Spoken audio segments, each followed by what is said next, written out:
tayo sayahin ng panahon na patunayan na kahit tayo nasa pandemiko ay kaya natin gawin ang research.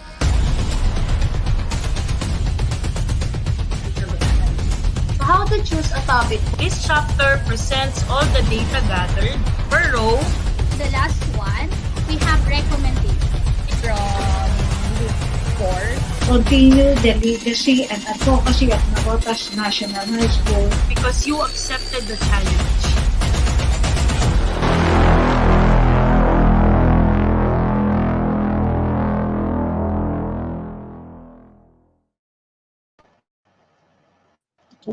Yan. Hello!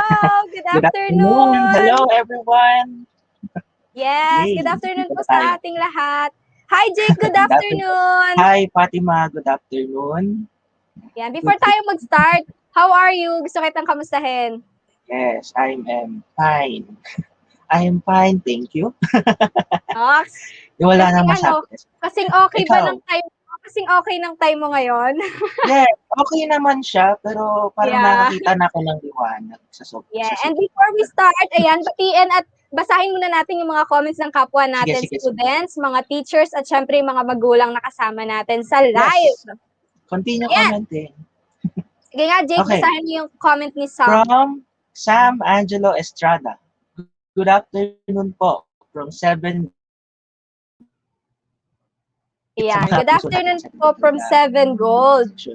Ayan. Tapos, syempre, paalala natin sa kanila na pwede nilang i-share yung live, i-like, i-send sa Yes. mga GC, di ba? Para naman marami tayong makasama ngayong araw. Yes, we are also live on YouTube. Kaya pwede nyo puntahan Yes! ang YouTube channel ni Gemology 101. Yan. Subscribe From na kayo dyan. Sherilyn Bernardo, good afternoon po from 7 Sapphire. Thank you Yes. po. 7 Sapphire. Yan. From Alexa. Monique Pulintan. Go, Jake. Good afternoon po from 10 Purity. Yes. Hi, Alright. Purity. Hello. And from Ate Aya Miraline Refazo, good afternoon po from grade 11 STEM. Yun, kasama din natin ang mga grade 11. Ito naman, from Julie Rica Frente. Good afternoon po from 8 Maxwell. Yes. Namimiss ko ang mga section ng grade. O, ito pa, para sa galing ulit sa Yan. 10 Purity. From Lalaine Ishan Mendoza, good afternoon po from 10 Purity. Yan. Yes, 10 Purity. Sige, Jake, batiin mo din yung mga nasa love. Hello, mga love. Shout out na sa love. Oo, Okay. shoutout sa love and purity. Castillo, good afternoon po from 10 Purity. Yes naman. Next, Fatima. Ate Mea Pamosino or Pamokeno, good afternoon po from grade 11 STEM B. Yes. Oh, kasama pala natin lahat, no? Yes, madami talaga tayo nakatutok ngayon. And next, from Jazel Pazon. Good afternoon po from grade 10 Honesty. Yeah, Honesty. From Princess Zin Fernando, hashtag NNHS Student-Researchers Congress. Yes, yan ang Yes. ating hashtag ngayong araw. Yes. Huwag po natin kakalimutan yan pag sinishare natin ang ating hashtag sa ating mga Facebook accounts at galing sa Yes. YouTube, sa ating mga YouTube channel. Yeah, pwede nyo din i-comment. Yes, From pwede nyo Ma'am rin Imelda i-comment. Baxtal Conde, good afternoon. Good afternoon po, ma'am. Yes, good afternoon, ma'am. Yes, sa lahat ng mga teachers, principals, mga parents at kapwa namin estudyante, magandang hapon po Yes, sa ating. magandang hapon po. And now we have Jamila Martin. Good afternoon po from 9 Bonifacio. Bonifacio ako last year. So Yeah. yan, hello sa inyo. Senior kanila. Yes, at napakaganda Okay. ng advisor nila. Yes. From Jamie Rose Maraya, good afternoon po from 9 De Jesus. Good Nine afternoon. Jesus. Good afternoon, Jenny. Yun. Yun. Nakita ko Let's din, see. nag-comment si Sir Kwasay. Sabi niya, Yes, good sir. afternoon at congrats sa inyong lahat. Mabuhay ang NNHS. Totoo po Yes, yan, sir. Mabuhay po tayong Na lahat. mabuhay. Yes. And next is Hannah Sophia Azul. Azul Hannah Sophia T from 9 Rizal. Yeah. Ako naman yung Napaka-formal Rizal ng last pagkasulat. year. Yes. Yan. Fatima. From Si Jelvien M. Solayaw, Solayo Rigel Bien, 9 Malbar. Oh. Yun. Introduction ba yan? Oh, Next, from Ma'am Bonus. yeah, from Go, Ma'am Jake. Laarni Maliksi Bonus. Good afternoon to all. Congratulations in advance to all our students, researchers, and their teacher mentors. May God be with us all. Go NNHS English Department. Skirt. Yes. And nakakatuwang isipin, Jake, kasi kahit na meron tayong pandemic, kahit virtual Yes. tayo, tuloy na tuloy ang Research Congress ng NNHS. Yes, hindi diba? tayo mapipigilan. Basta Yes! para sa knowledge, research, Yes. to learn more informations. Hindi Yeah. tayo papatina sa And next, internet. nag-comment din si Basta. Ma'am Catherine Jokino. Sabi niya, good Yes. afternoon po with Yes, emoji. good afternoon po, Ma'am Catherine. So many heart, Yes. parang binabata ng mga heart emoji ngayon. Ayan, Jake, meron pa. Next, from Angelo Mark Tanwan. Angelo Mark Tanwan, 9 Malbar, hashtag NNHS Third Research Congress. Yeah, hashtag. Yes. Hashtag. From Ginoong Alvin Balingit, magandang hapon po sa lahat. Magandang hapon Yes, din po sa magandang inyo. hapon din po, Ginoong Alvin.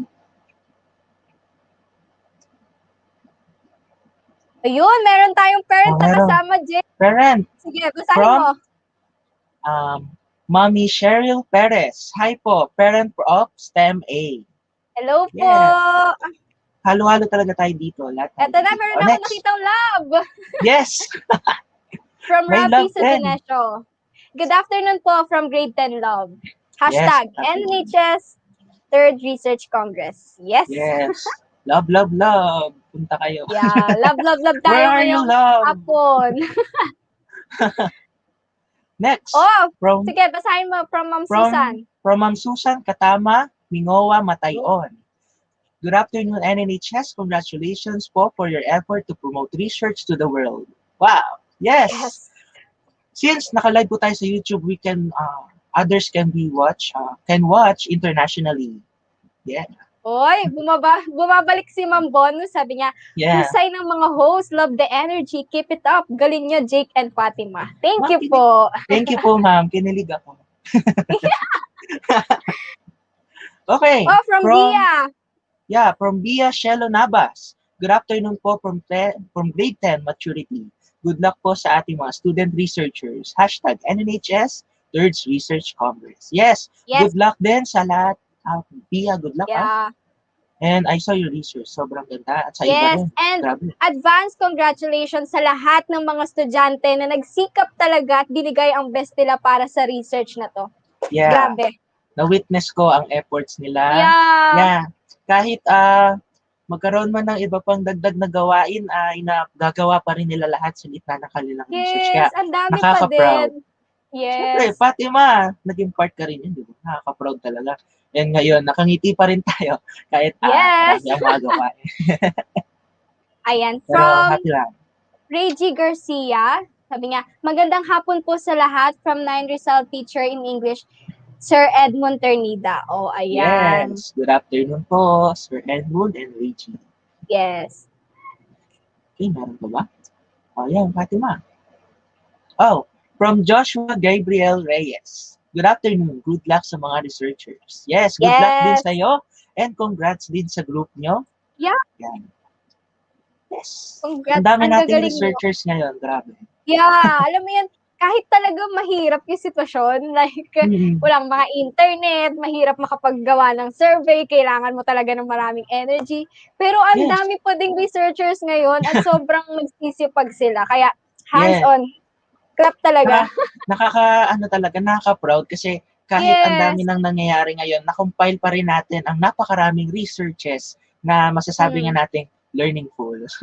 Tsaka magagamit natin siya, di ba, yung mga research natin ngayon, talagang magagamit natin siya and malalaman natin kung saan yung karamihang problema, di ba? Yes, tsaka Kaya- nakatuwa rin ako sa pag-conduct ng research na to, yung research conference natin. Kasi nalaman natin lahat ng mga voices ng mga students, parents, and teachers through their questions. Na ginamit nila sa questionnaires. Yes. Tsaka salamat din sa mga teachers natin na walang sawang sumuporta, tumulong, gumabay para maging matagumpay itong research congress natin. And okay, parang we're good to go. Yes. So, let's start. Okay. The culture of research is already prevalent in Navotas National High School. Teachers have been doing action research for the past 4 years. This great undertaking of NNHS teachers improves the quality of learning and teaching practices. The students of NNHS are the primary reason why teachers conducted research for them to be influenced to make their own. They're motivated not only to learn about the concepts but also to showcase their creativity in their outputs. Yes, and this success started from 2018 up to 2020.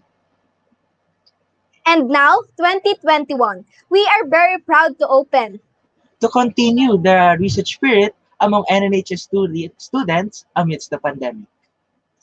I am Jake M. Ladag. And I am Fatima Anem Magno, and welcome to the 3rd NNHS Students Research Congress. With the team, Bridging Learning Gaps in the New Normal through Research on Integrative Assessment. And to formally start the Congress, let's all rise for the singing of the nationalistic song, to be followed by the opening prayer and the singing of the NCR hymn.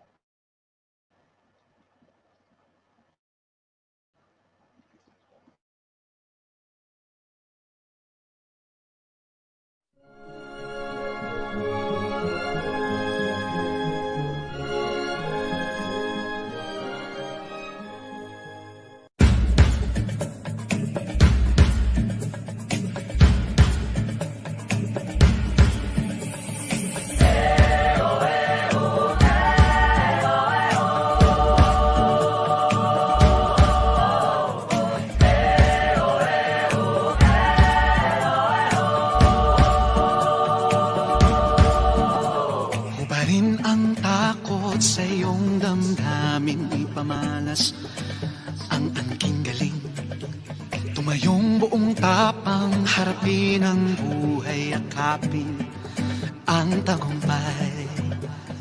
Tulungan ang kapwa't bigyang halaga, huwag hatakin ng pababa. Isipin huwag sana ang sarili lang, pakisama't bayanihan. Subukan nating isulong at ligawan ang magandang bukas. Ikaw at ako magkasama tayo, salubungin ang kinabukasan.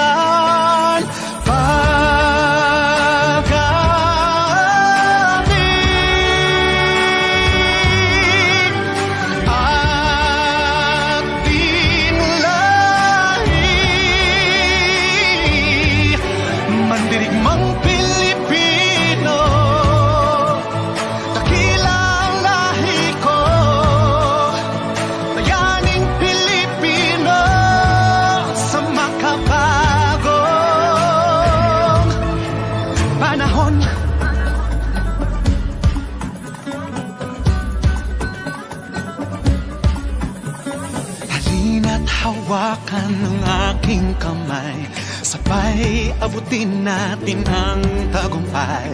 Patuloy lang tayo sa pagpapanday, tiwala sa Diyos ang sandat at gabay. Subukan nating isulong at ligawan ang magandang bukas.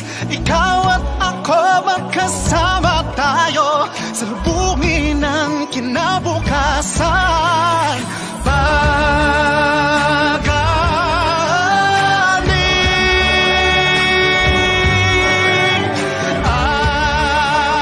Pagaling ating lahi, mandirigmang Pilipino, dakila ang lahi ko, bayaning Pilipino sa makabago.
That's all right.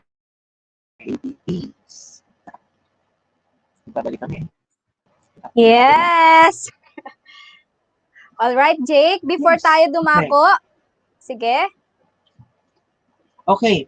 So, kanina habang nag-observe kami, we have now 300 viewers. Wala pang 1,000. Pero 300, Yay! napakarami na yon. Dahil sa mga Yeah. pinagsamang shares na ating NNHS community. Yan, from all the social Yes. media platforms, YouTube, Facebook. Yan, napakarami nating viewers today and this afternoon.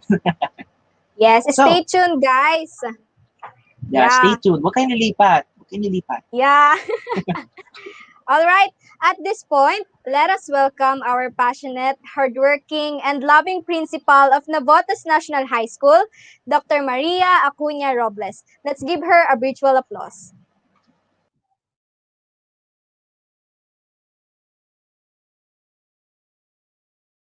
To all the students of Navotas National High School, research enthusiasts, parents, teachers, master teachers, year leaders, and department heads, a pleasant afternoon to each and everyone.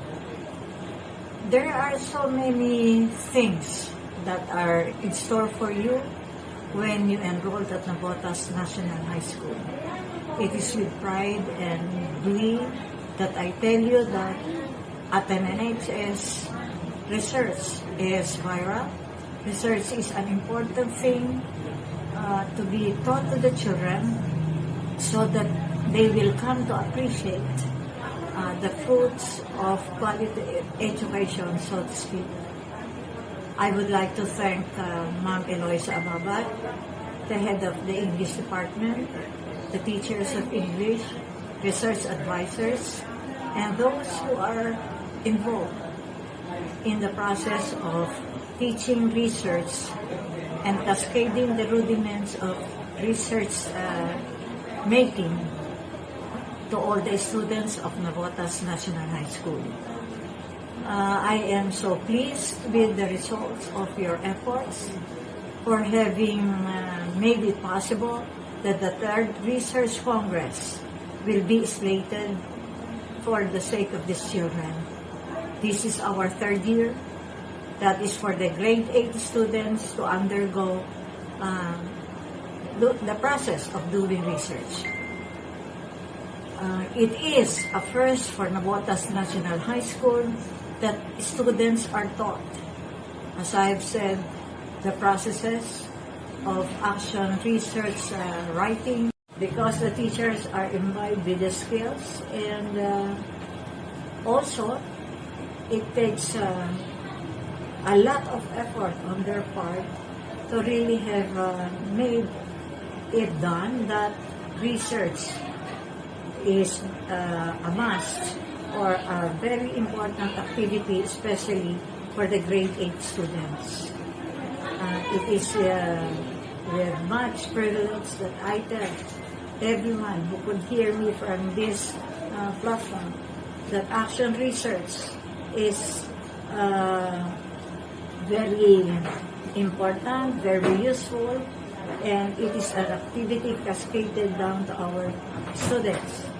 Thank you, teachers. Thank you, parents, for the support, and may God really give you the blessing and gift of intelligence, resourcefulness, and love for learning.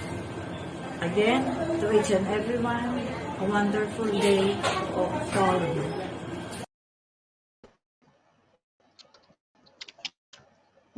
And yeah, thank you for that wonderful message, Dr. Robles. Indeed, action research is important, useful for teachers and students. And for our next guest and for our next message, I know we're all familiar with him, the dedicated, inspiring Congressman of Navotas City. Let's give a round of applause for Congressman John Reynolds and Chanko.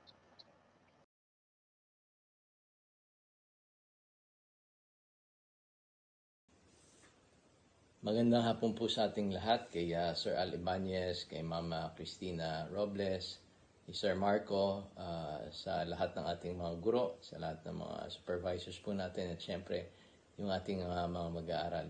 Alam po natin hindi madaling gumawa at makatapos ng isang research paper, lalo na sa panahon ngayon ng pandemya. Kaya pakitapik ang inyong mga balikat at pakisabing job well done.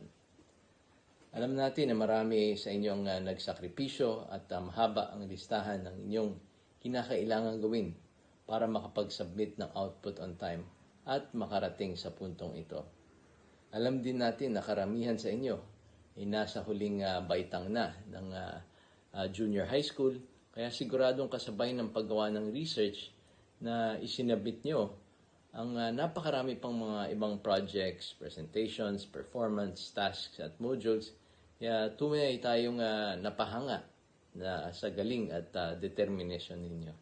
Nasilip natin ang ilan sa mga paksang napili ninyong talakayin sa inyong research at karaniwan sa mga ito ay tumatalakay sa mga pinagdadaanan ng mga mag-aaral sa kanila at kanilang mga magulang at iba pang support system ngayong nasa gitna tayo ng pandemya. Alam din natin na hindi naging madali para sa inyo ang biglang transition ng inyong pag-aaral mula sa nakasanayan po nating lahat na face-to-face papuntang home-based schooling. Pero dahil buhay na buhay sa inyong puso ang dugong na Motenyo na masipag, maparaan at hindi sumusuko, na pagtagumpayan pa rin ninyo ang mga pagsubok at syempre with the flying colors pa. Napakapanatag ng loob na makita ang tagumpay ng ganitong programa sa gitna ng pandemya dahil ipinapakita nitong mulat sa nagaganap ang mga kabataan dito sa Navotas.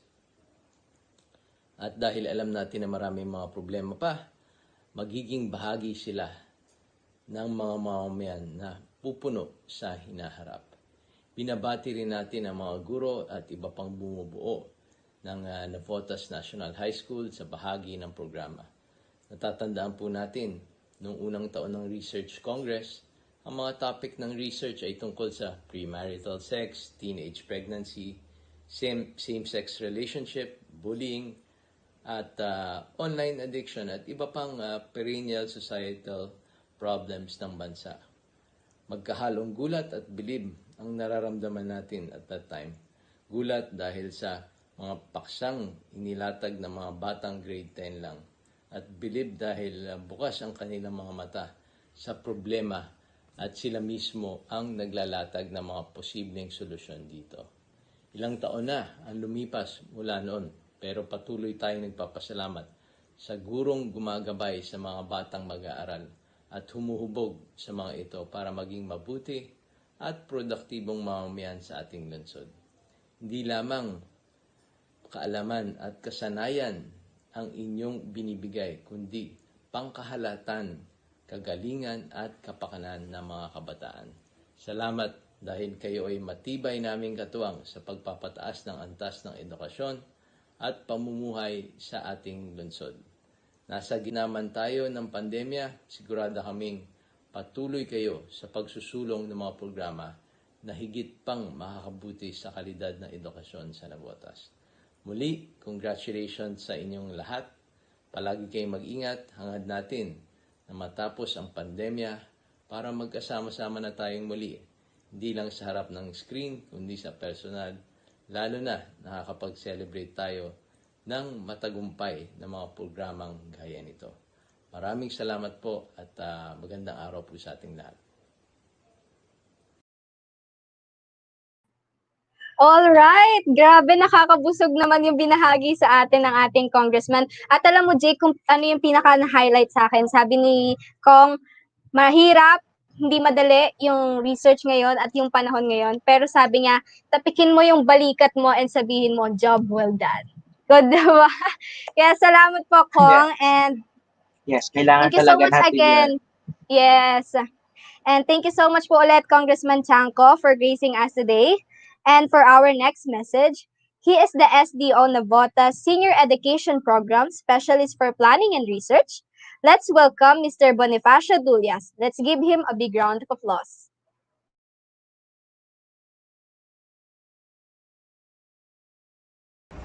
Maraming salamat po sa ating pong tagapagpakilala. Sa ating masipag at napakahusay na tagapamanihan ng pasangay ng Lungsod ng Navotas, Dr. Alejandro G. Ibanez, sa ating research guru or Mother of Research ng Navotas, ang pinakamasipag na punong guro ng Paaralan ng Navotas, Dr. Maria Cristina A. Robles, sa mga guro na tinaguriang research advocates at practitioners, sa mga masunurin na mga mag-aaral, magandang hapon po sa inyong lahat. Isang karangalan po para sa akin ang mabigyan ng pagkakataon na makapagbahagi ng maikling pananalita para po sa inyong pagtatanghal ng mga natatanging mag-aaral na nakilahok sa pananaliksik sa taong ito. Sa inyong ikatlong taon ng gawain ng pananaliksik, napatunayan na ang kahusayan ng mga mag-aaral sa larangan ng pananaliksik. Hindi lang dahil ito ay parte na ng kanilang curriculum, kundi ito ay bahagi o nasa sistema na ng paaralan ng Navotas. Yung tipo ba na parang magkakasakit ka pag di ka nakagawa ng research? Hindi naman lingid sa ating kaalaman na nangunguna ang ating sangay pagdating sa paggawa ng research sa buong NCR. Alam niyo po ba kung bakit? Ito ay dahil sa pangunguna at suporta ng Navotas National High School. Yan, totoo po yan. Based on your team, Bridging Learning Gaps in the New Normal through research on integrative assessment shows hope that these researches will fill the gaps in improving the teaching and learning in the new normal. Kaya mga katoto, mga kasama, mga kamananaliksik, padayon sa pananaliksik, angat pa Navotas. Magandang hapon po. Back to you, MC.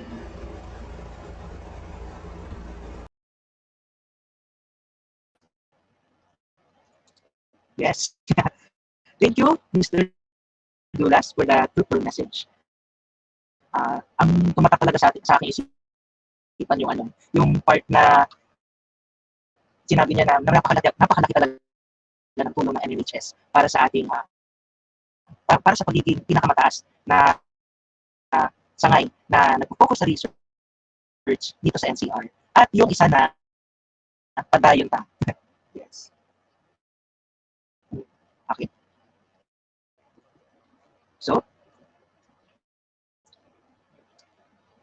and for our last guest for today, may we call on our education program supervisor in English, Dr. Marco D. Meduranda. Let's give him a round of applause.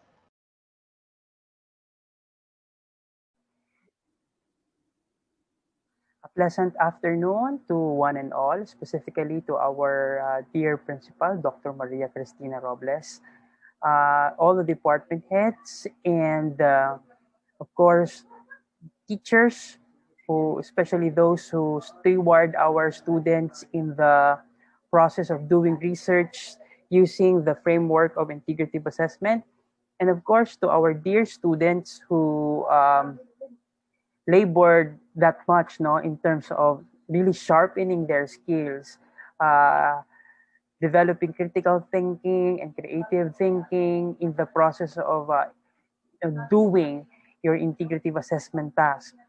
On behalf of the Schools Division Office of Navotas City, I would like to extend our warmest congratulations to the entire Navotas National High School community for this endeavor, no? Your third Students Research Congress with the theme Bridging Learning Gaps in the New Normal through Research on Integrative Assessment.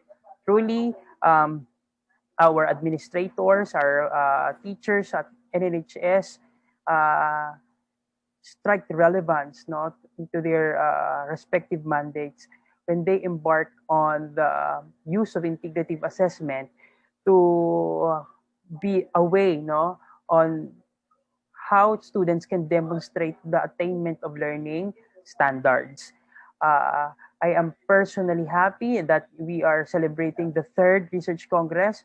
There is a deep culture of research, not only at the faculty level, but also in the student level at the Navotas National High School. And this um, allowed us to fully operationalize um, distance learning, because if we are not bent on research, and research in our context is more on problem solving, okay, we will not be able to come up with innovative ideas, okay, and strategies on how to learn in this time of the new normal. So I am very happy. I hope that our learners uh, appreciate this process. No, this is all. This is all for you.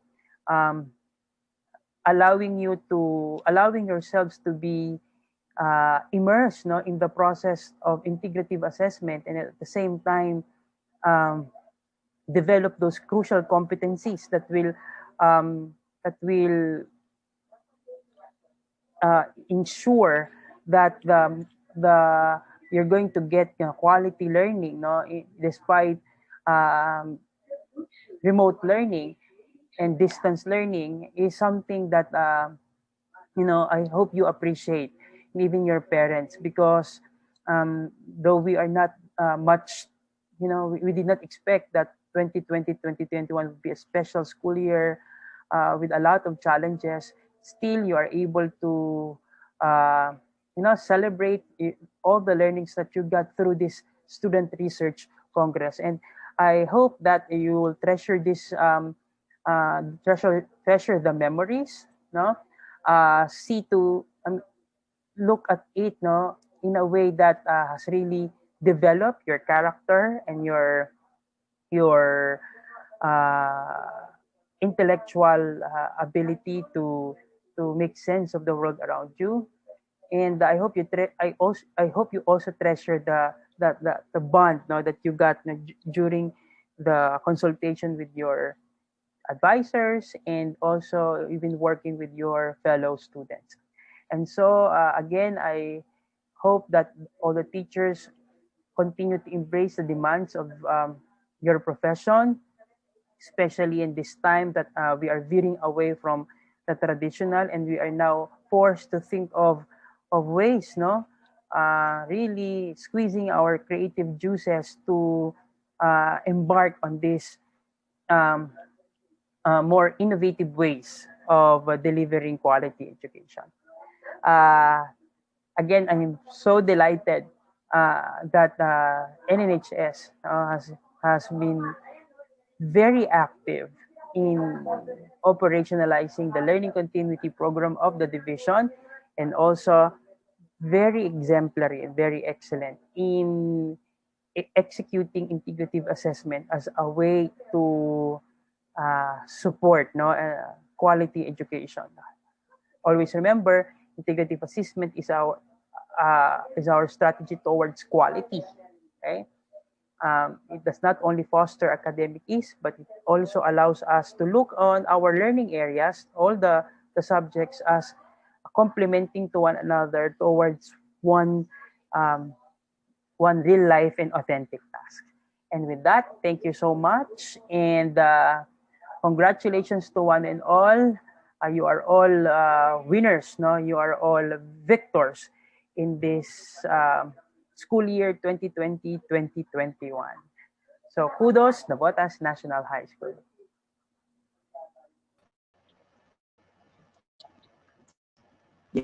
Yes, appreciate the process. Yan ang tinuturo sa atin, Mr. Marco Meduranda. Kasi nga, when there is a process, then it will lead to success. Okay? Thank you, Mr. Meduranda, and to all the guests who awakened our spirits this afternoon.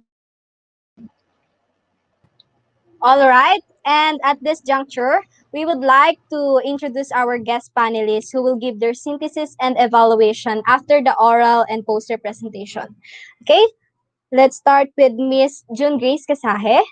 She is a senior high school teacher too at Philemon T. Lisan Senior High School. She is currently a creative nonfiction teacher, a grade 12 level chairman, researchers coordinator of Philemon T. Lisan Senior High School, and Adopt a School focal person. She previously worked as a junior high school English teacher at Navotas National High School for 7 years prior to her transfer in senior high school. She took up Bachelor of Secondary Education major in English at St. Scholastica's College, Manila, and graduated Master of Arts in Education, major in English at De La Salle Araneta University. Together with her co-researcher, she is a Basic Education Research Fund or BERF grantee in 2016 for the paper The Use of Adapted Fair Model in Developing Vocabulary Knowledge of Grade 10 Students, and for the paper Lesson Study System in Teaching Models for Grade 10 Students in 2017. And in 2020, she worked on the third BERF grant for the action research strengthening the mental health and psychosocial well-being of grade 12 students amidst the COVID-19 pandemic through Project Restore. Moreover, her master's thesis entitled The Practice of Teaching Reading Through Read-In e-Module, a case study, was accepted in the 11th International Conference on E-Education, E-Business, E-Management, and E-Learning, or IC4E. In January 2020, she took the challenge of conducting the first Students' Research Congress in Navotas National High School and has served the school by editing and proofreading action research for teachers. She believes that creating a positive learning environment with respect for each other can promote intellectual diversity. She also advocates that when one teach, one must teach with a heart for passion and excellence. Again, we introduce to you Ms. June Grace Kasahe. Yes, and for our second panelist, yes, Jake? Yes. And for our second panelist, she is Miss Juris A. De Mesa. Miss Juris A. De Mesa is a graduate of BS Education, major in Values Education, and certificate in Teaching Science in 2007 from the Philippine Normal University, Manila.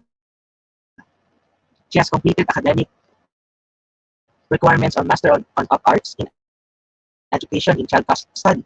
She has been teaching at Navotas National High School since 2008.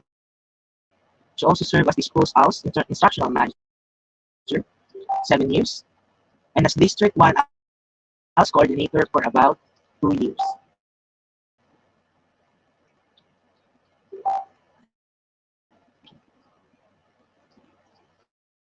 Okay, Fatima, I think I have some problems in my audio. Please Yeah. read the following.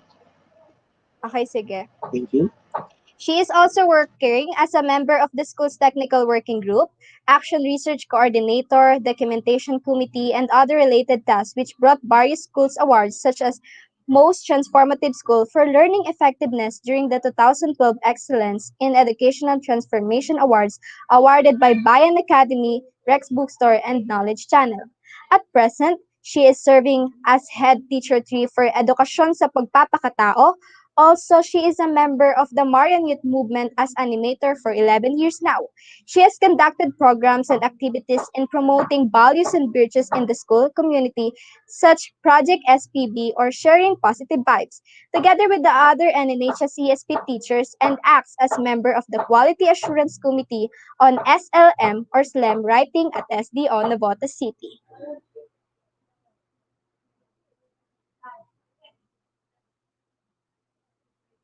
Okay. How's your audio? And my audio, is my audio okay now? Yeah. Okay. Yes. Thank God. And now, partner, are you ready? Yes, I am ready and I am so excited. Yes, we're already excited and waiting for this part. And now, we proudly present to you the researchers of grades 8, 10, and 11 students through oral and poster presentation for the 3rd Students' Research Congress.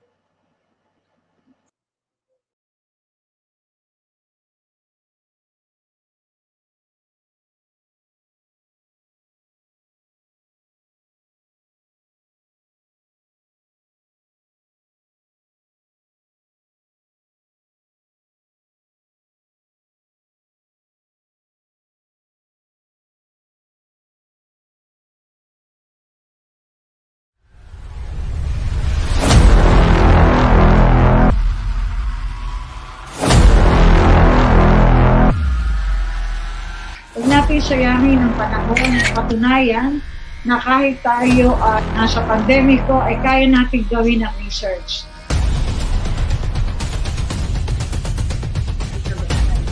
How to choose a topic? This chapter presents all the data gathered per row. The last one, we have recommendations from Group 4. Continue the legacy and advocacy of Navotas National High School Because you accepted the challenge.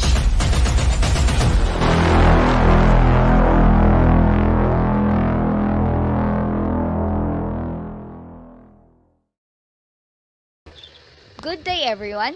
I am Clarice Rose Creyus, together with Alexis Edlipon and Adrian Nesechea, and we are from Grade 8 Galileo. Our research topic is all about the effects of integrative assessment to selected grade 7 and 8 students of Navotas National High School. Integrative assessment is a type of assessment that attempts to include students learning from several subjects and/or levels into a single evaluation. Students are challenged to create connections between knowledge and learning that span numerous subjects and themes in such exams, which are synoptic. Integrative assessment, on the other hand, makes it easier for students to demonstrate learning against program-level targets, allowing them to demonstrate knowledge and understanding across the subject comprehensiveness. In this research, we will explain how integrative assessment, or IA, impact the selected students of NNHS. This research also aims to answer the following questions. First, what are the effects of integrative assessment to their skills? Second, how does integrative assessment impact the students' learning? Third, what do the students think of integrative assessment? We conducted our survey through Google Forms and by sending it to the selected students through group chats. We chose grade 7 and 8 students because we thought that they are the ones that has not enough skills on editing, in making such brochures, video vlogs, and infographics. We focus on the questions that can know whether they can handle having integrative assessment with their modules. We use Likert scale with 4 as strongly agree, 3 as agree, 2 as disagree, and 1 as strongly disagree.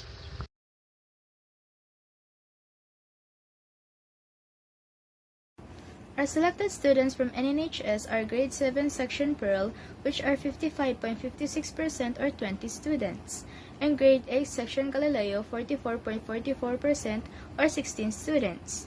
Sum total of 36 respondents. The respondents' age are 12 to 15 years old. The 12 years old learners are 22.2 or 8 in amount. Next is 13 years old learners, 38.9% or 14 in amount. 14 years old learners are 25% or 9 in amount. And lastly, 15 years old learners are 13.9% or 5 in total. The following women respondents are 58.3% or 21 entire, while men are 41.7 or 15 entire. Figure 1 aims to know whether the students are comfortable in making integrative assessment or it is hard for them to make it. 69.4% agree that it is hard, 25% disagree, and 5.6% answered strongly agree. Figure 2 aims to determine if the students has improvements on their skills. 69.4% answered agree, 22.2% strongly agree, and 8.3% disagree.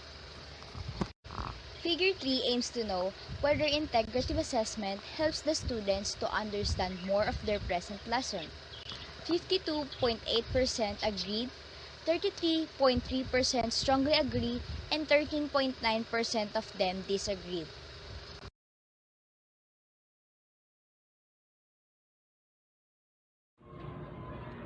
This research wants to demonstrate how integrative assessment influences students and to promote academic ease through harmonized and collaborative learning evaluation using cross-curricular integrative tasks. The consolidated items with strongly agree determined that these students have difficulties in making integrative assessment. Despite their difficulties in completing the activity, student respondents believe that integrative assessment helps them in improving their learning capabilities. Good day everyone, we are the researchers from grade 8 and we are here to present the effects of parents' high expectation to grade 8 students of the Botas National High School. Together with my co-researchers, Dan Maverick V. De La Cruz, Eugene Carletada, Chelsea Antonio, and I, Cherise A. Liabres, from Group 7. Introduction. Assumptions are common among parents whose children are expected to perform well in school. Parents wish or want their children to excel academically, but sometimes, instead of encouraging the kids to do better, it prompts the students to develop insecurities when it comes to their grades. Evaluated standards for your child make them stress over their evaluations. It gives them something to consider regardless of whether they do not have to. Parental expectations are beliefs and judgments about their children's future achievements, as expressed in course grades, how far their children will go in school, and the recognition they will get. Statement of the problem. This research aims to answer the following questions. Number 1. What are the effects of parents' high expectations to their students?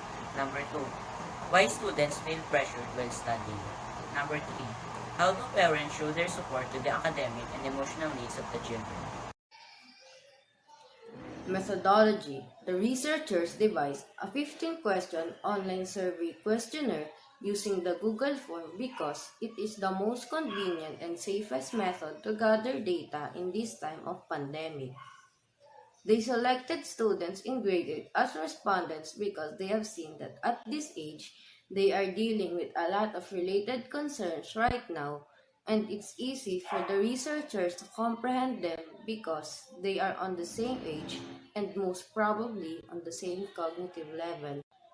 They choose this topic because it is one of the common problems of the students nowadays. In these days of pandemic, having too much expectation of them might lead to suicidal thoughts and anxiety. The researchers also noticed that a lot of students become uneasy because of too much stress and pressure in their academic achievement, while others become lazy in pursuing their dreams because their parents treat them like robots.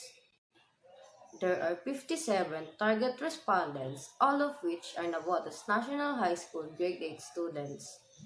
The researchers wanted to know their sentiments about parents' expectations and its effects towards the academic performance of the students.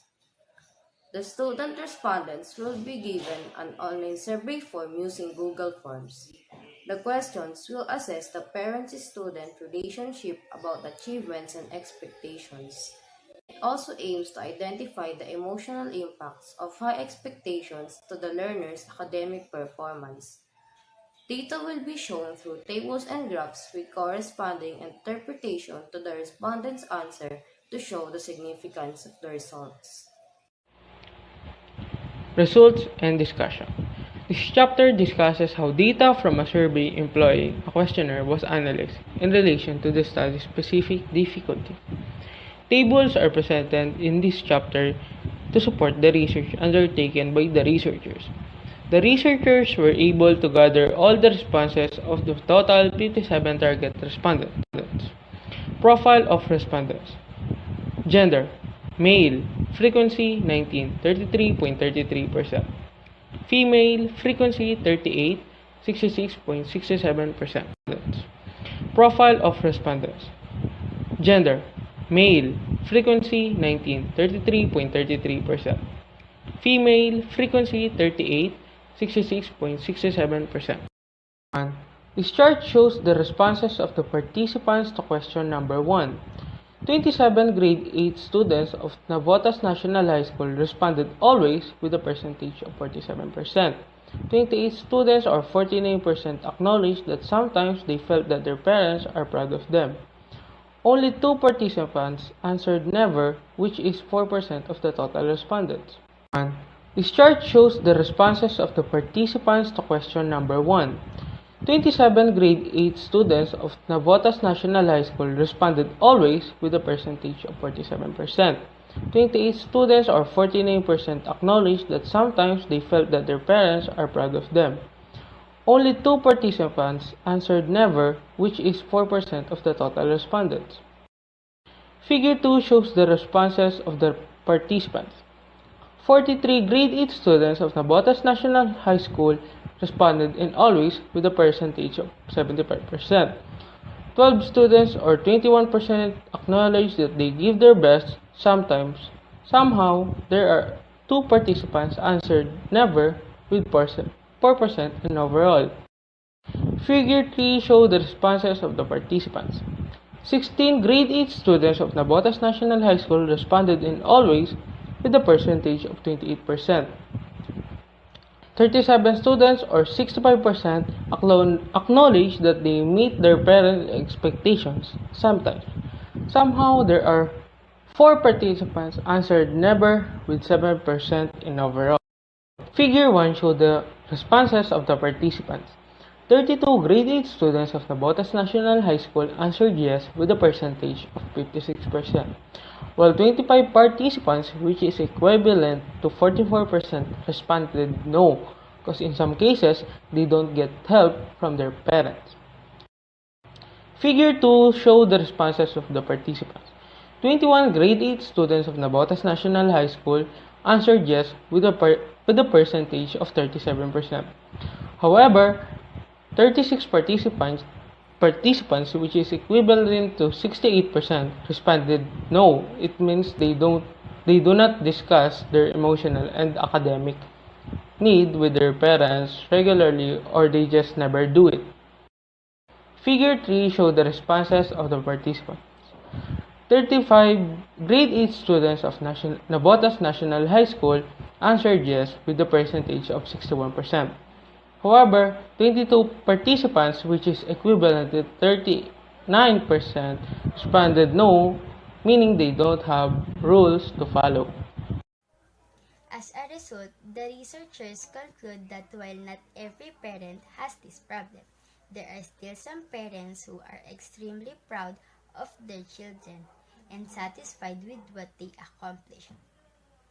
This study aimed to educate parents and students who are experiencing and having high learning expectations. Parents are the ones who guide their children whenever they are in bad situation. But sometimes they are also the ones who gives bad impressions. As reflected from the survey results, being compared to others causes a lot of emotional and mental harm to students, since they believe that they are not good enough to be successful. Students are terrified of failure, but they all know it is a part of life. However, for some parents, one failure will result another failure. Parents have many reasons to blame teenagers for poor academic achievements, such as spending too much time on their phones or being influenced negatively by peers. Good afternoon, everyone. I'm Julius Ricapente with Ronald Lasona and Angel Sabrantes. And our presentation is about the impact of integrative assessment to selected grade 8 NNHS students. COVID-19 hits worldwide that has changed everything and had a big impact in education. From face-to-face to distance learning, both synchronous and asynchronous arrangement were practiced. In answer to the Department of Education's suggested measure to foster academic ease and help teachers and learners to adapt to the distance learning setup, Navotas National High School come up to an interdisciplinary integration approach. Statement of the problem. This study aims to know the impact of having integrative assessment to selected graded students of Navotas National High School. For this study, sought answer to the following question. First, what is the profile or responded in terms of gender and section? Second, how many hours do students spend to accomplish integrative assessment? Third, what impact did integrative assessment have to student grades? Study was conducted in Navotas National High School. The research instrument of this study is a survey questionnaire in the form of a Likert scale. Respondents are 50 selected grade 8 students of NNHS. The first one is a demographic profile which includes the gender and section of the respondent. Likert scale are widely used in social and educational research, from 1 as strongly agree, 2 as agree, 3 as neutral, 4 as disagree, and 5 as strongly disagree in the original scale by Rensis. Researchers are modified, however, this is for statistical purposes only. Result and discussion. This presents the analysis of data obtained through a survey using a questionnaire pertaining the specific problems of the study. In this part, tables and graphs are presented to back up the study that was conducted by the researchers. As to the gender, there were 17 male student respondents. They comprised 41% of the total number of respondents. On the other hand, there were 33 female students, and they comprised 59% of the total respondents. Therefore, most of the respondents are female.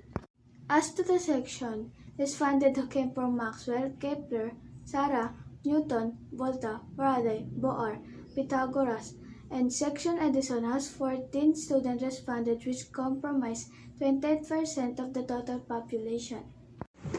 The following are the graphs presenting to the responses of the student respondents to the second part of the questionnaire. Graph 1 shows the response of the participants regarding an item question 3.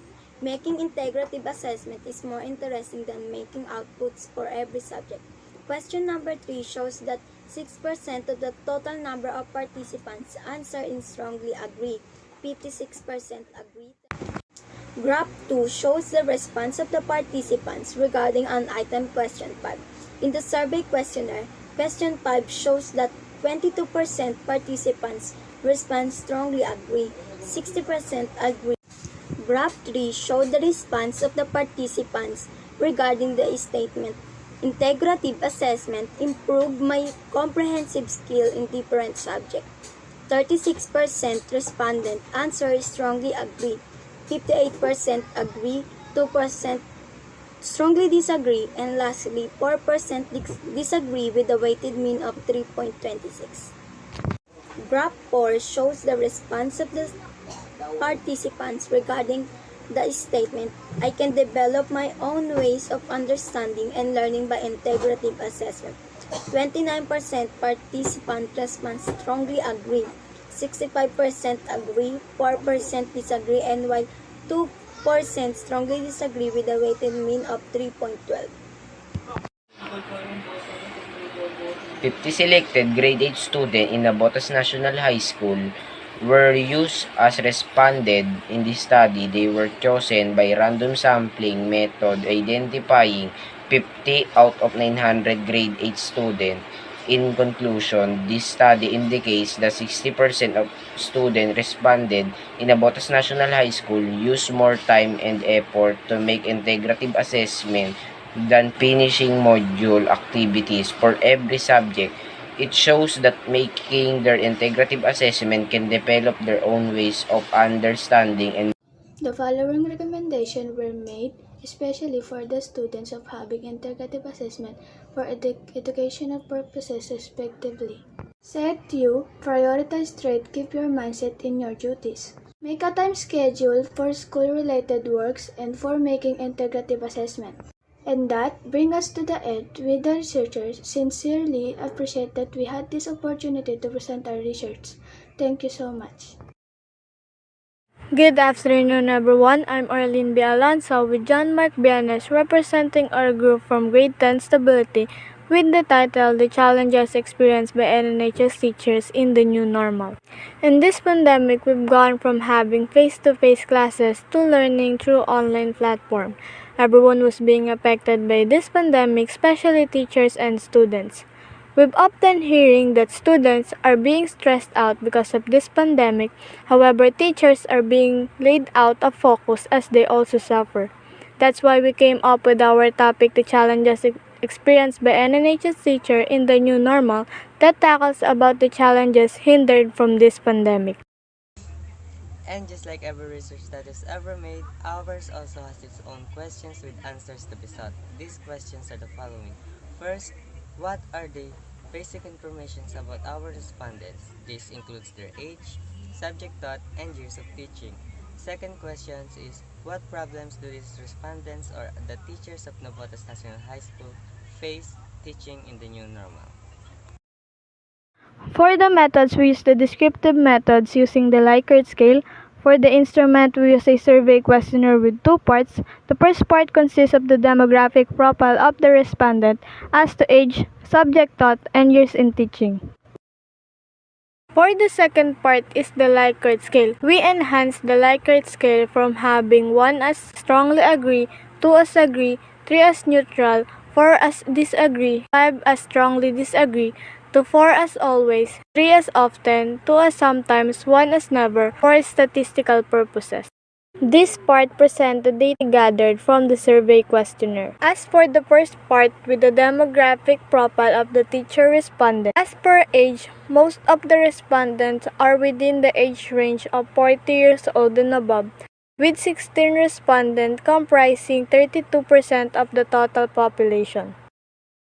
As per years in teaching, 1 to 3 years in teaching, we have 20 respondents comprising 40% of the total respondent. As per subject taught, most of the respondents are from math department with 12 respondents accommodating 24% of the total population. Next, we took 5 assumptions out of the second part of our survey, put the data gathered into pie charts for a better outlook. First assumptions is the assumptions they have trouble making adjustments for late submissions of students. 46% of them always has this trouble and only 12% has never experienced this. Next is the assumptions they have trouble communicating with the students' parents. 46% of them always has this trouble and only 2% has never experienced this. Next is the assumptions they have trouble complying their own reports, webinars, and observations. 58% of them has trouble with this problem and 2% has never experienced this. Next is the assumptions they have trouble managing virtual classroom behavior. 48% of them always has this trouble and only 4% has never experienced this. Next is the assumptions they have trouble juggling their own life with teaching, parenting, and being a guardian. 50% of them has experienced this trouble and only 4% of them has never experienced this. For the summary, we've gathered 10 assumed problems for the survey questionnaire. After the survey questionnaire have been done, we've gathered 15 Navotas National High School teachers as respondents. The replies of 15 Navotas National High School teachers were turned into different graphical chart to make it easier for us to understand the data acquired. Based on the data, the teachers have confirmed that the assumed problems are true and being faced by them. That's all for this research. Thank you so much for listening. Pleasant day, everyone. My name is Elame Cruz. And I am Jasmine A. Perez. Today, we will present our research paper entitled with Factors Affecting Grade 10 Students of Navotas National High School Focus in School. Online courses usually consist of video recordings and live lessons, as well as readings and tests that students may do on their leisure. Due to the fear of losing 2020 academic year or even more in the future, students and teachers have been driven to migrate in online classes. Being a student in online classes is even more stressful. Distraction is most common reason for this. That's why online course developer should create a solution aimed to keeping the students focused in study. Statement of the problem. The purpose of the study was to identify the factors affecting grade 10 students of Navotas National High School Focus in School. This research aimed to answers to the following questions. 1. What is the demographic profile of the students respondents in terms of name, grade, and section? 2. What factors affecting the students' focus in class? We use quantitative method to scale the students' perspective towards the factors affecting their focus in school. We use Google Form to create this survey. The survey form has two parts. The first part contains the demographic profile of the respondents. The second part is to identify the factors affecting the focus of the students. We modified 1 as strongly agree, 2 as agree, 3 as disagree, and 4 as strongly disagree. However, this is for statistical purposes only. Result and discussion. They show the analysis of data gathered through a survey using a questionnaire talking about the specific problems of the study. In this part, tables and graphs used to support the study that was conducted by the researchers. Grade and stability has the highest frequency of 9 and percentage of 18%. The following graphs presenting the responses of the students' respondents to the second part of the survey questionnaire. Question number 1. Strategy of teachers in creating motivation. 64% agree and 8% disagree. This graph shows that teachers' motivation has an impact to their interest and focus in their studies. Question number 2. Students' interest in the subject matter. 81% agree, 6% disagree. This graph shows that when the students likes the topic, they are more likely to join in online class and participate. Question number 4. Unstable internet connection. 51% strongly agree and 2% strongly disagree. When students interrupt during online class due to unstable internet connection, they are more likely to lose interest and get distracted. Question number 6.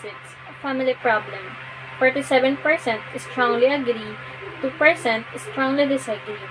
This graph shows that financial crisis and unsecured family are the common reasons for family problems. These symptoms distract kids from schooling and having a hard time to focus on schoolworks. Question number 8. Students' mental health. 54% strongly agree and 10% disagree. Mental health problems affects a student's energy level, concentration, mental ability, and optimism. This research aimed to identify the factors affecting the students' focus in school. Based on the findings, due to the distractions such as mental health condition, poor internet connection, financial and family crisis, teachers' strategy in teaching, and lack of interest in subject matter leads to the students' short span of focus in class. Worst, it may lead to poor academic performance. We have 2 recommendations that you may use to keep your focus in line with your study. First, time management. Have enough time to use your social media and other apps. You may also block your notifications while having an online classes. Set a reminder. This is the best way to keep your time in track with your schedules. This is also a great way to remind yourself to your things to do, and it will also help you to avoid to be distracted. This is the end of our presentation. Thank you for listening. Have a great day.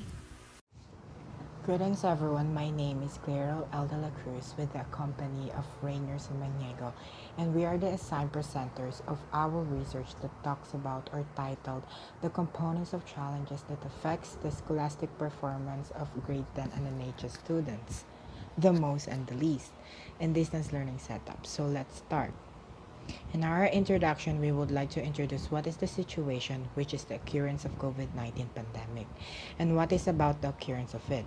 With the occurrence of it, we are forced to adapt and to change our accustomed ways, and by changing our old ways, this includes changing our learning delivery modality from face-to-face to distance learning.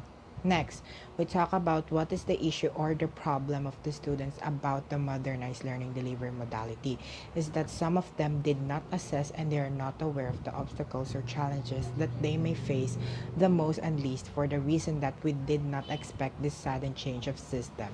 Last is what is our aim? Our aim is to determine the challenges that most and least affect the students' academic performance in the distance learning setup. Moving on, statement of the problem. This part of our research contains the questions we want to answer, like what is their demographic profile as for their name, grade and section, age, and gender. And for number 2 is which among the 3 factors, which are family situations, unhealthy lifestyle, and poor mental health, and technology accessibility and internet disturbance affect their performance in e-learning the most and the least. Then, significance of our study. As you can see, there are 4 charts wherein every chart contains people who will benefit from our study. In other words, this study is significant to those following. For the students, this study will help them to be aware with their situation for the school administrator and guidance counselor. We are hoping that they will develop a greater understanding towards the student situation and implement or create rules for the students' welfare. For the future researchers, the study withholds reliable information that can be utilized as basis for their study. And last but not the least is for the parents and guardian. They will be enlightened, hopingly, about the challenges that affect their child performance the most and the least, and will be able to prevent or avoid any untoward incidents that may happen.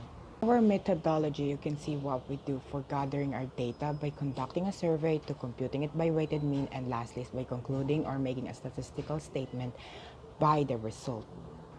As you can see here are the results of the data gathered, whereas family situation affects the student's academic performance but not as affecting compared to other factors. Well, as you can see here, unhealthy lifestyle is the factor that affects the students the most based on its whole verbal interpretation of always and its weighted average mean. On the other hand, we have technology accessibility and internet disturbance as the factor that least affect the student's academic performance according to its verbal interpretation of rarely and also average weighted mean. I've done my part now. I'm calling my co-presenter Rainier Samaniego. Greetings everyone. Taking Clearl's platform, my name is Rainier Samaniego and I would be the one discussing the summary, conclusion, and recommendation for further understanding towards our research. First, let's place our attention on the presentation, which talks about the summary of all the procedures we've done in conducting this research. As you could see at the first bullet, our team's foremost reason to do this research was to determine the unmapped coverage of difficulties that emerge as the new learning modality executed, also considering which of the possible difficulties are the most affect the student at grade 10. Proceeding to bullet 2, you could infer the actions or process we did by issuing an initial review, a quantitative survey to be specified. There was a phase to involve the participant's profile for an identification purpose and including the procuring a suitable issues or scenarios which answer the question how frequent those issues affect them, whereas the coverage of area be distinguished as the bracket ones. And at the third bullet cited the usage of rating application called Likert scale that greatly helped this research to provide a data. A perceivable percentage comes from the issued survey. Moreover, by unlocking the weighted means of those factors was generally vital in establishing our view. Heading at this point, conclusion is the part where our team got enlightened that taught by this study. And to sum it all up, as the pandemic conquered the street, the new learning modality is starting to be developed. For the vision of the education sector to still provide the quality education, however, it also the time drawbacks emerge.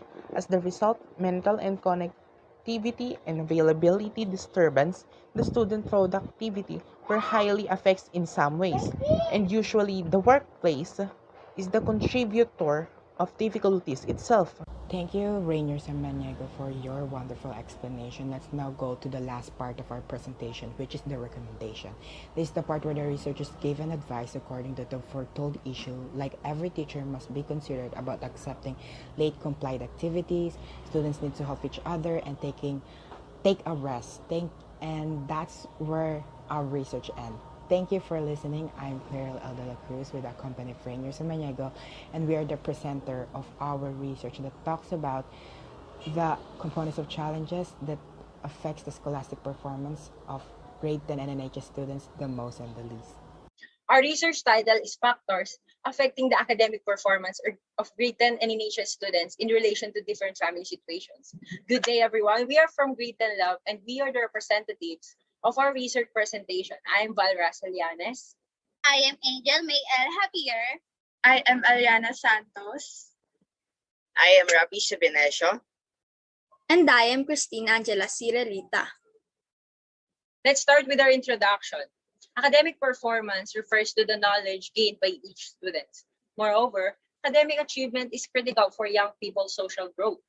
However, some students suffer from different family situations, such as financial problems, physical abuse, and/or mental health issues. Let's Next one is the statement of the problem.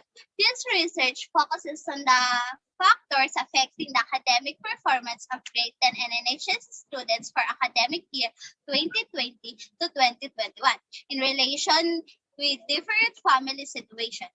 It aims to gather answers or information about their demographic profile, what are the factors that affect the academic performance of NNHS grade 10 students in terms of dealing with financial problems, experiencing physical abuse, and facing mental health issues.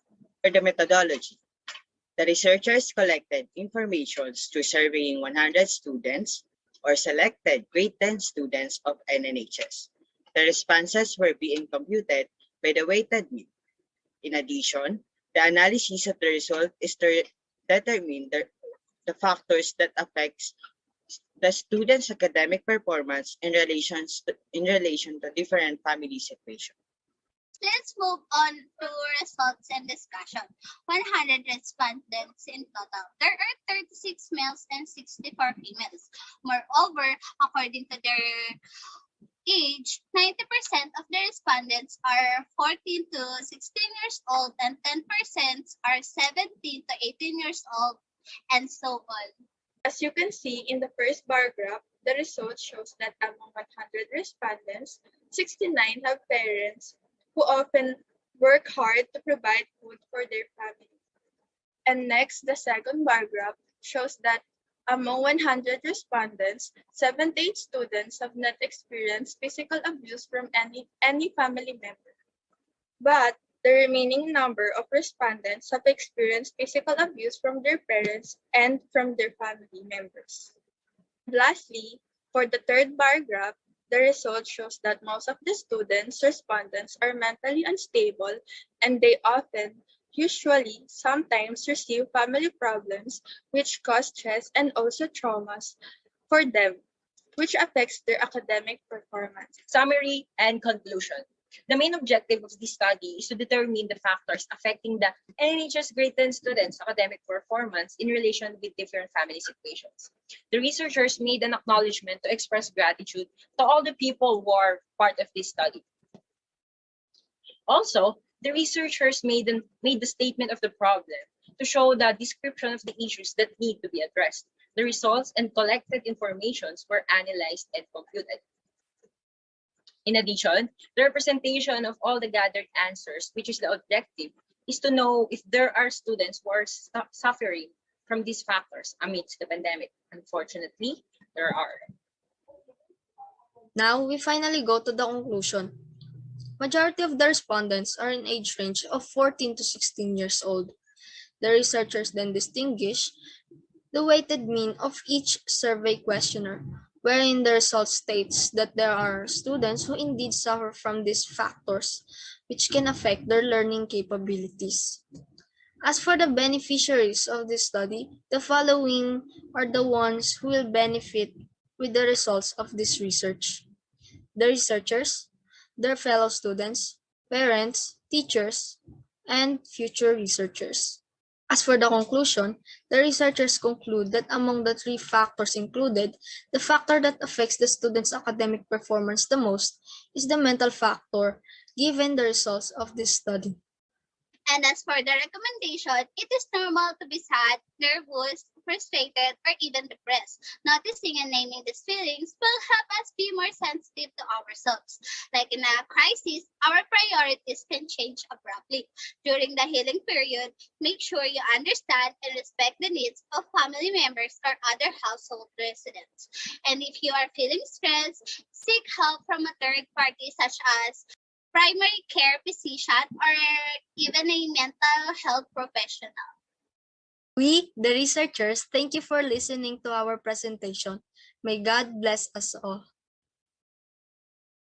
Good afternoon, everyone. We are the researchers from Grade 10 Tolerance. I am Trishalyn Arcalas together with Angel Rhea S. Santa Teresa, Lynn Kyla G. Roque, Reynali M. De La Cruz, and Sophia Bianca C. Caballero. We are here to present to you a research paper entitled A Study on the Impact of Online Games on Selected Grade 10 NNHS Students' Academic Performance.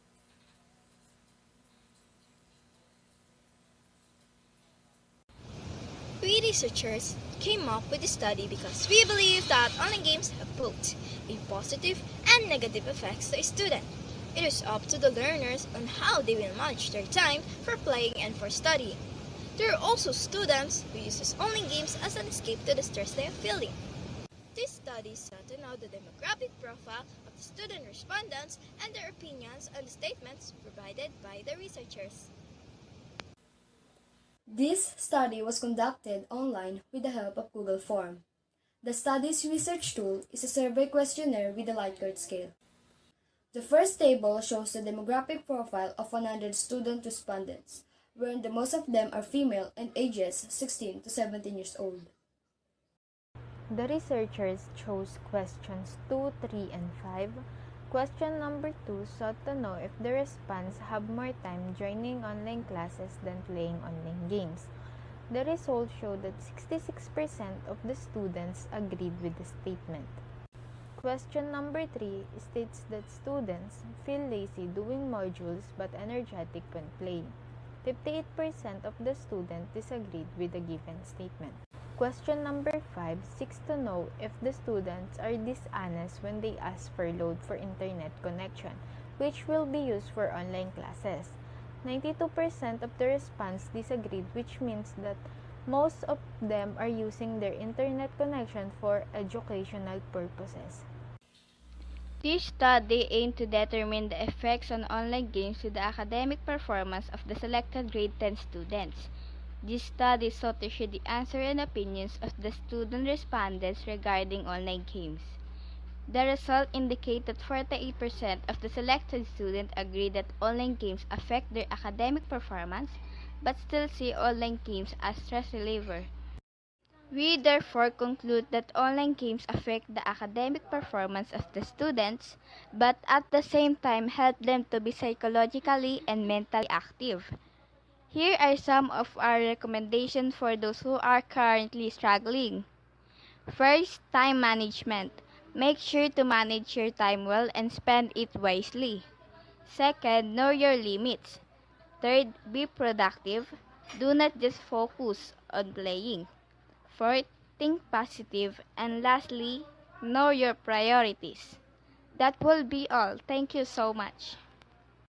Good day, everyone. I'm Saina Haley Jade Elial, together with Froilan de Guia III, Irish Joy Garcia, Jasmine Garino, and Jacqueline Lariastan. We are from 10 Purity Researchers, and we would like to present our study entitled Perceptions of Selected NNHS Students Regarding Integrative Assessment. This school year, 2020-2021, we experienced the new means of education called as blended learning, wherein students will only learn through the help of modules, gadgets, and appliances like TV and radios. Sadly, we can experience the quarterly examinations, so the Department of Education implemented the creation of integrative assessment. The goals are to help students comprehend the lessons more and to relate the supposed theme to all the subjects. The primary objectives of this study is to explore the perspectives and experiences of Nabotas National High School students towards integrative assessment. Statement of the problem. This study will bring answers to the following questions. Number 1. What is the profile of the respondent as to age, gender, academic performance, internet connectivity, and gadgets owned? Number 2. What are the possible effects of integrative assessment to the academic performance of the selected students? And number 3. What are the challenges they encountered when making integrative assessment? And number 4. Is it better for integrative assessment to be an alternative for periodical examination? For the methodology, researchers targeted 100 respondents for the study, which is NNHS students from grade 7 to grade 11. For the questionnaire, the first part of our survey was the demographic profile, including name, which is optional, grade level, age, gender, gadgets owned, internet connectivity, and academic performance excellence. For the second part, we administered our questions through the help of Likert scale. Also, we make sure that we have the permission of different teachers to conduct our survey through the use of social medias like Facebook and Messenger. Results and discussion. Most of our respondents' ages are ranging 13 to 15 years old, and their dominant grade level is grade 7. 60% of our respondents are female. Our participants mostly have their cell phone as their gadget and postpaid Wi-Fi for their internet connection. During the first quarter, most respondents attained with honors, while in the second quarter, majority achieved with high honors. The dominant answer for all of the listed perceptions were agree. 91% of the respondents grade their outputs under high-tech category. In question number 2, 66% agree that integrative assessment increased their analyzing capability. In question 5, 51% agree that it helps them to understand their lesson by targeting the marks. 57% agree that it is a good alternative for quarterly exam, and in question 12, most of the respondents agree that the criteria of integrative assessment is sometimes hard to reach. Lastly, 64 of the respondents agreed that integrative assessment is a promising intervention to help students. In summary and conclusion, during the first quarter, the majority of the respondents achieved with honors. As for the second quarter, most of them achieved with high honors. Most of the respondents create their integrative assessment under the high-tech category. The tally data prove that the NNHS students respondents of this study can cope with the implementation of integrative assessment. Though they were challenged with some activities given, still they believe that integrative assessment is very helpful in developing the learner's critical thinking and creative skills. Good day, everyone. I'm Joshua Gobel Reyes, together with Luisa Briones, Jernris Martin, Sailin Peralta, Jason Colin Santos, and Merca Pauline Santos. And we are the researchers from Grade 10 Peace, and we're here to share our research on understanding the adjustment experienced in intellectual, psychosocial, and financial state of grade 7 students of the NNHS in this distance learning modality. Due to this pandemic, the Department of Education implemented the distance learning modality. The majority of students were troubled and conflicted because of this new modality. Learning requires time and comfort.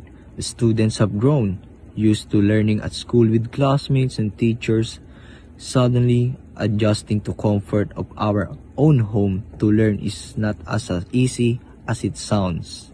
We conducted this research, measured the capabilities of grade 7 students to adjust to this new normal.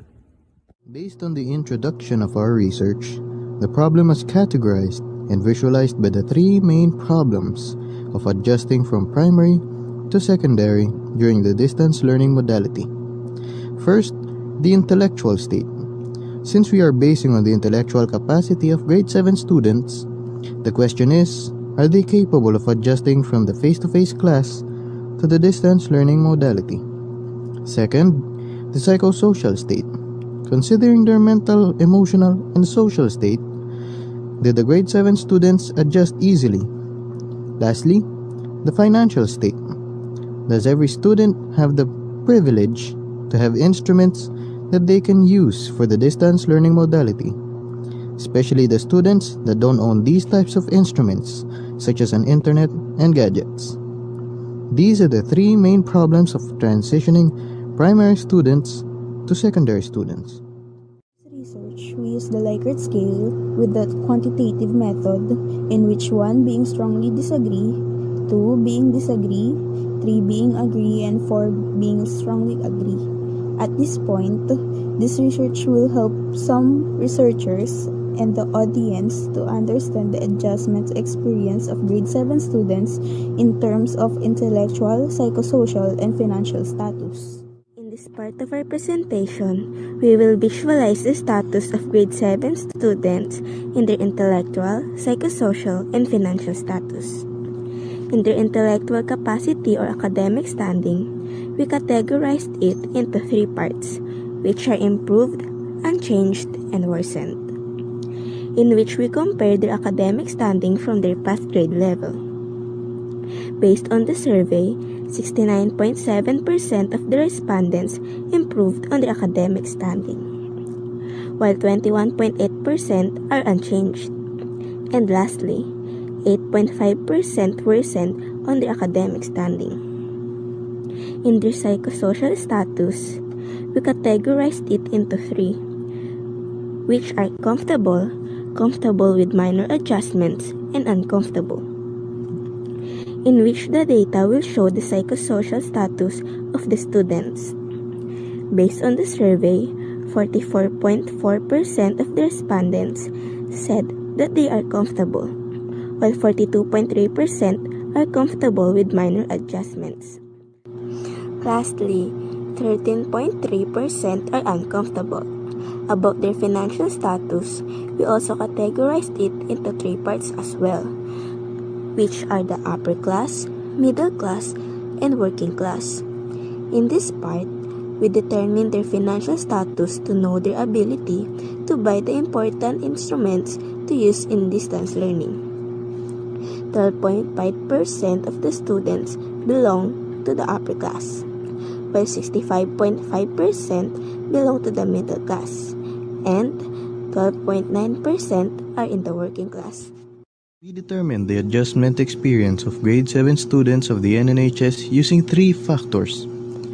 This study questions the adjustment experiences in intellectual, psychosocial, and financial states during the new learning system. The following derive the findings of the study. First, the intellectual state. The data show that most of the respondents are still learning despite the challenges caused by the distance learning system. Second, the psychosocial state. Data show that most of the grade 7 respondents were able to cope with stress through the help of their peers. And lastly, financial state. The data showed that most of our respondents can afford to have gadgets that are necessary for online learning. A pleasant afternoon, ladies and gentlemen. Here we are acknowledging our work accomplished by our researchers, Rachel Ann A. Cervito, Maria Estebel V. Monserrate, Alodia Magdalene M. Miranda, Trisha Ann Magallano, Maria Preciosa R. Nadarata, and Diane Therese M. Naal. Based on the data we've gathered about the impact of social media and the academic performance of selected grade 10 students in Navotas National High School. Social networking has become a common international trend, which has spread across almost every corner of the world. The use of social media sites have exploded and have evolved into an online platform where people create content, share it, bookmark it, and network at a prodigious rate.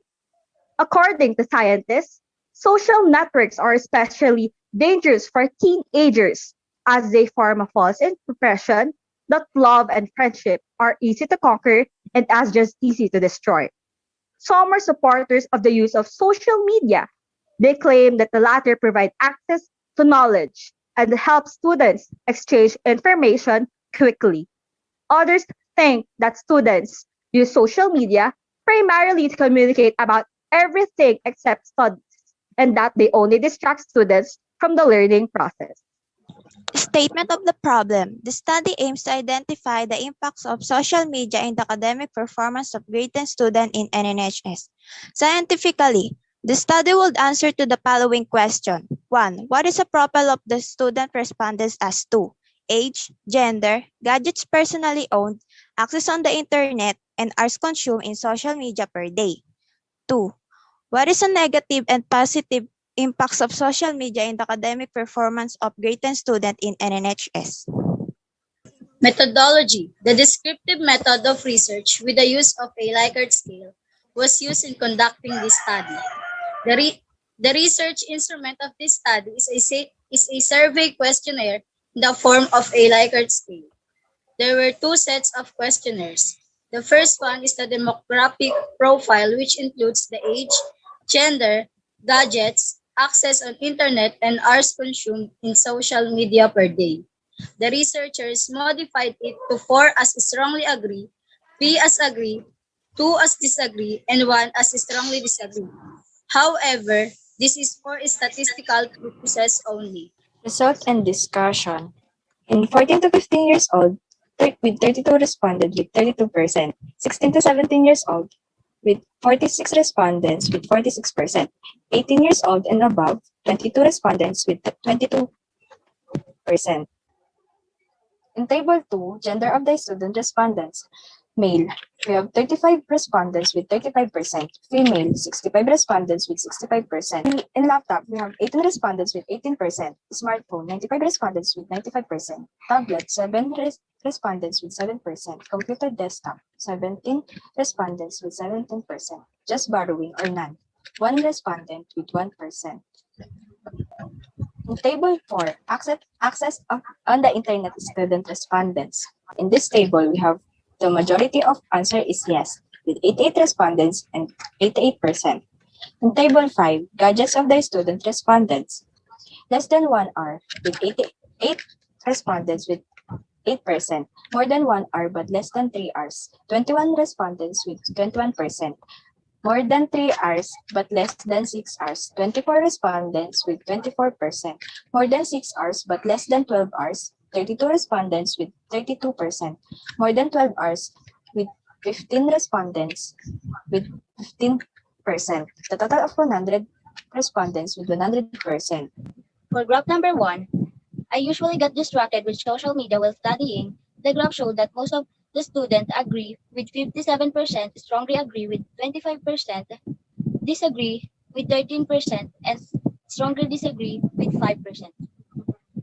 And for graph number 2, social media helps me to relieve my stress from school. It shows that most of the students also agree with the 61%, strongly agree with 33%, disagree with 3%, and strongly disagree with 3%. For graph number 3, social media helps me to communicate my teacher and other schoolmates regarding school matters. With strongly agree 48% and agree 52%.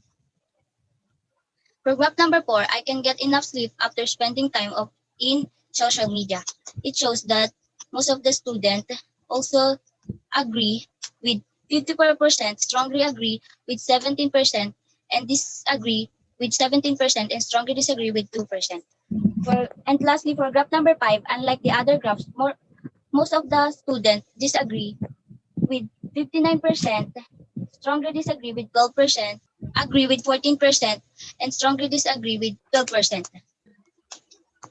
Summary and conclusion. When the data gathered has been turned into different types of data chart, the positive and negative impact of social media undeniable shows. According to the survey conducted, the social media helps them to communicate with their teachers and other schoolmates. Regarding school matters, it helps them to relieve stress, and they learn a lot of ideas because of it. On the other hand, they also agree that social media is also a cause why some of them can't get enough sleep and pass their outputs on time. Again, we are the researchers from the selected participants from the Research Congress of Navotas National High School. Good day, everyone. This is the research of Baybin, Martin, Sarte, Velasco, and Vergara, entitled The Perception of Navotas National High School Grade 10 Students on the Use of Facebook Cards as a Social Learning Tool in the Pandemic. We are all affected with the COVID-19 pandemic in all aspects, but one that is greatly affected is our educational system. However, we Filipinos are well known for our resiliency, and we took a standard education must continue. Today, we are learning different modalities to adapt to the new way of learning. But despite all the preparations of the Department of Education, we, the students, still encounter difficulties, especially in monitoring our works, assessing our learnings, and of course, the accessibility of educational resources. And that is why us, the researchers, have looked upon a specific tool that could help and guide us, and that is Facebook Guides. This research is backed up with Bandura's social learning theory. This theory believes that learning is a process that takes place in a social environment. through observing others, whom Bandura referred to as models, and then imitating what they do or say. However, with today's lack of environment to socialize, an online platform really is appropriate, and that is why we chose Facebook. Specifically, its newest feature, Facebook Guides. The study aims to investigate the perception of those in grade 10 students in using Facebook Guides as a social learning tool during the pandemic. To complete the data gathering, we identified their demographic profile in terms of name, gender, learning modality, family income class, and their perception in the following aspects: monitoring, self-assessment, and accessibility. The total target number of respondents is 100, all from the different grade 10 section of Navotas National High School. The descriptive method is used for this study. The respondents answered 10 questions in the form of modified Likert scale, from 4 as strongly agree, 3 as agree, 2 as disagree, and 1 as strongly disagree. The total number responded is 100, 43 males and 57 females. As to their family income, most of responded is classified as poor with 56% in total. As to their chosen learning modality, most of respondents are in the modular learning with 41%. For the result of the survey with the statement, I can monitor the score of my finished activities and quizzes. The figure shows the majority of the respondents agreed that Facebook Guide is an effective tool to monitor their finished outputs. With the statement, I can identify specific parts of the lesson that I find difficult. The figure shows that most of the respondents agreed that Facebook Guides is a helpful tool to identify specific parts of the lesson that others might find difficult.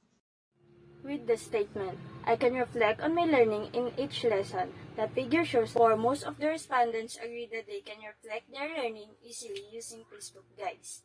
The statement, I can recognize topics which I can easily understand and master, figure shows that the majority of the respondents agreed that Facebook Guides is an effective tool to recognize topics which are easily to understand and master. I can navigate the Facebook Guide system with ease, with or without internet or mobile data. The figure shows that most of the students agreed that Facebook Guide's features and system is accessible with or without internet or data connection. To conclude and summarize, based on the table, all the questions have a corresponding mean response of strongly agreed.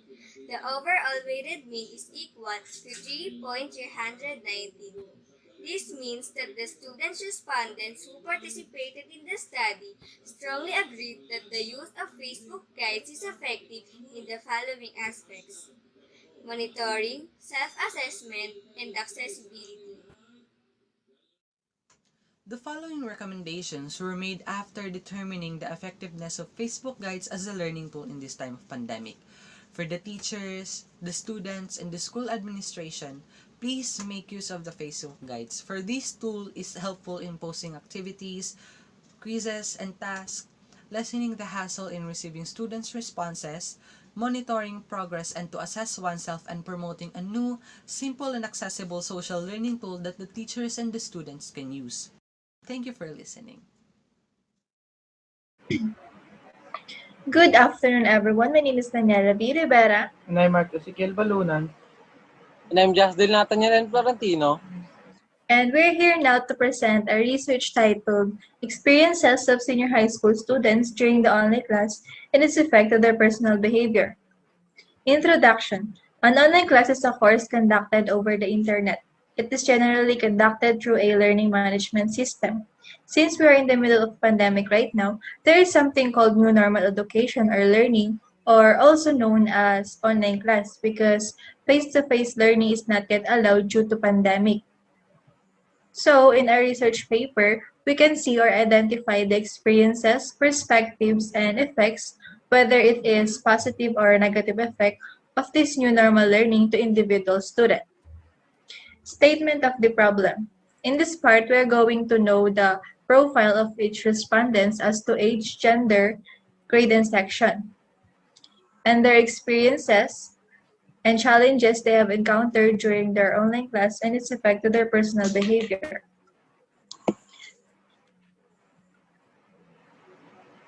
Methodology. So we use a qualitative method with the use of case study.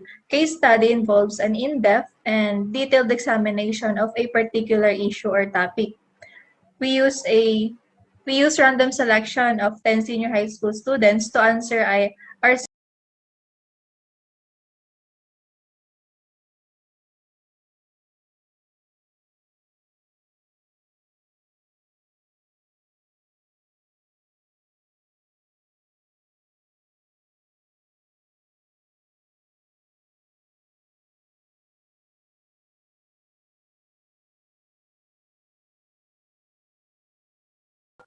A pleasant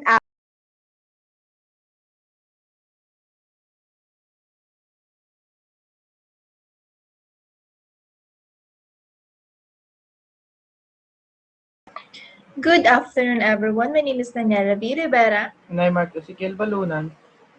And I'm Jasdel Nathaniel and Florentino. And we're here now to present a research titled Experiences of Senior High School Students During the Online Class and Its Effect on Their Personal Behavior. Introduction. An online class is a course conducted over the internet. It is generally conducted through a learning management system.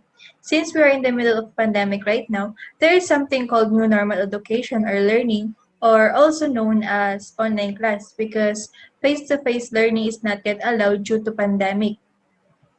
So, in our research paper, we can see or identify the experiences, perspectives, and effects, whether it is positive or negative effect of this new normal learning to individual student. Statement of the problem. In this part, we are going to know the profile of each respondents as to age, gender, grade, and section, and their experiences and challenges they have encountered during their online class and its effect to their personal behavior.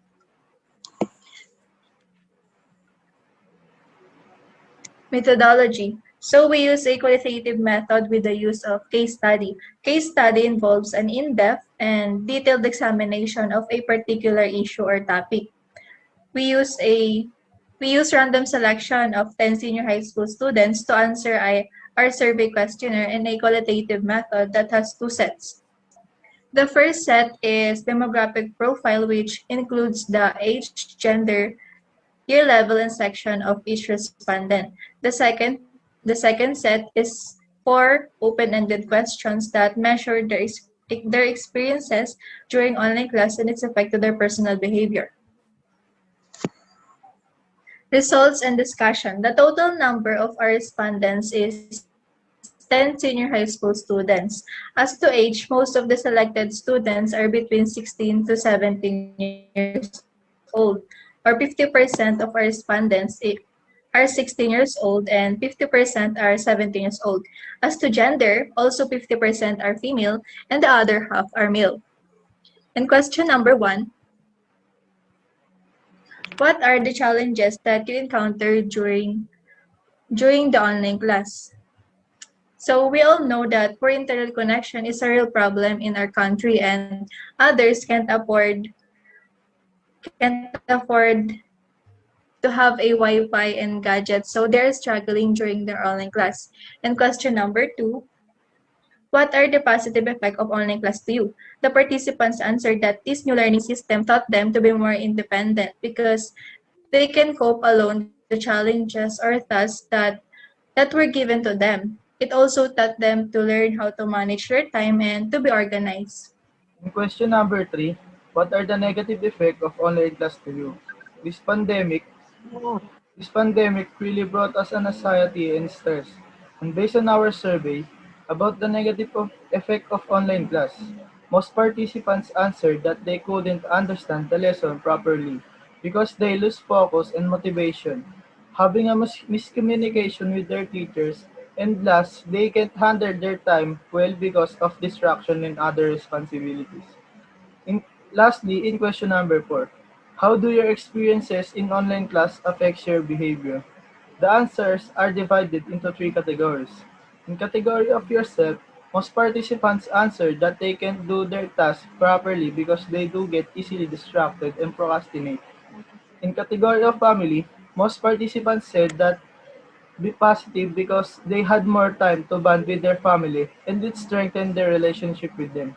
For the last category, studies, some or half of participants are answered positive because they became academically active since they have a lot of time to study, and the other half answered negative because they became unproductive due to distraction and lack of motivation. Summary and conclusion. Use case study under the qualitative method of research and provided a two-sets questionnaire, which are the demographic profile of each respondent and an open-ended question to identify their own experience and effects to them. In conclusion, our study indicates that most of the participants were experiencing some negative effect to their behavior and struggling their conducted experience of Nabota Senior High School student toward online class were having a hard time to managing their time to slow learning, personal problem, mental unstable, and feeling unmotivated this during pandemic. So here are the following recommendations we made. First, students should learn to manage their time in studying and know what to prioritize during this pandemic. Second, every teacher must be aware about the personal behavior and mental health issues of their students. And last, teachers should create policies that allow the slow learner students to be more productive and focus at school. So these policies will have an immediate effect to them and resulting in increased productivity during this pandemic. That's all. Thank you for listening.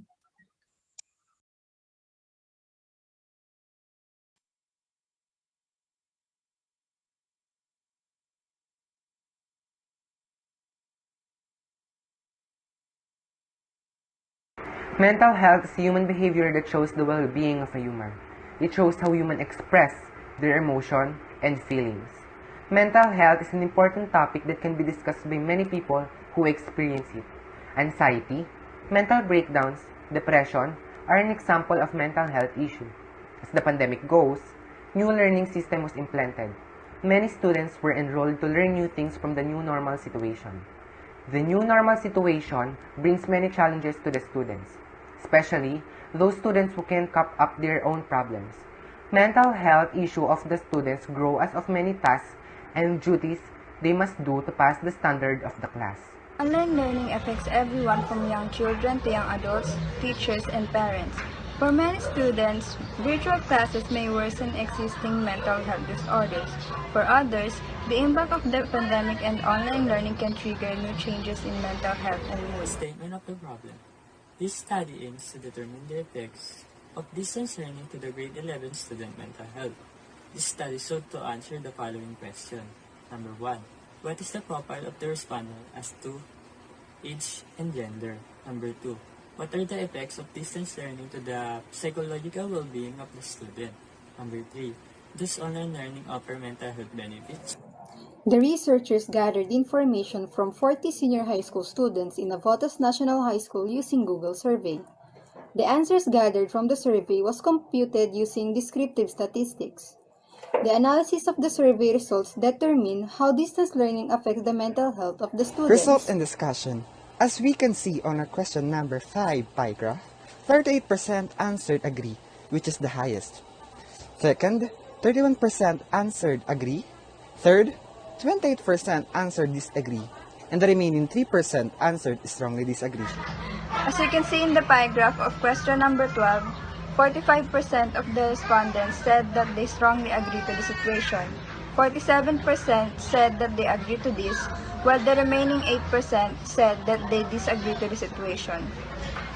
As we can observe to the pie graph question number 13, 70% of the students answered agree, 20% disagree, 10% strongly agree, and none of them answered strongly disagree, which is, it is the lowest among the choices that have got 0%. The table contains rounded off percentage and data interpretation of the answers from the Google survey. Summary and conclusion. Female respondents are more than male respondents as a proper review. Most of them belong to the group age 14 to 16 years old. The researcher computed the weighted mean of each survey questionnaire item to gauge the effects of distance learning in senior high school students. 18 out of 40 of the respondents, or 45% of the population, experienced concentration difficulties when answering modules. However, 28 out of 40 of the respondents, or 70% of the population, stated that they are being optimistic in every situation, and the result is stated that the majority of selected senior high school students in Navotas National High School experienced difficulties in the new mode of learning in this time of pandemic.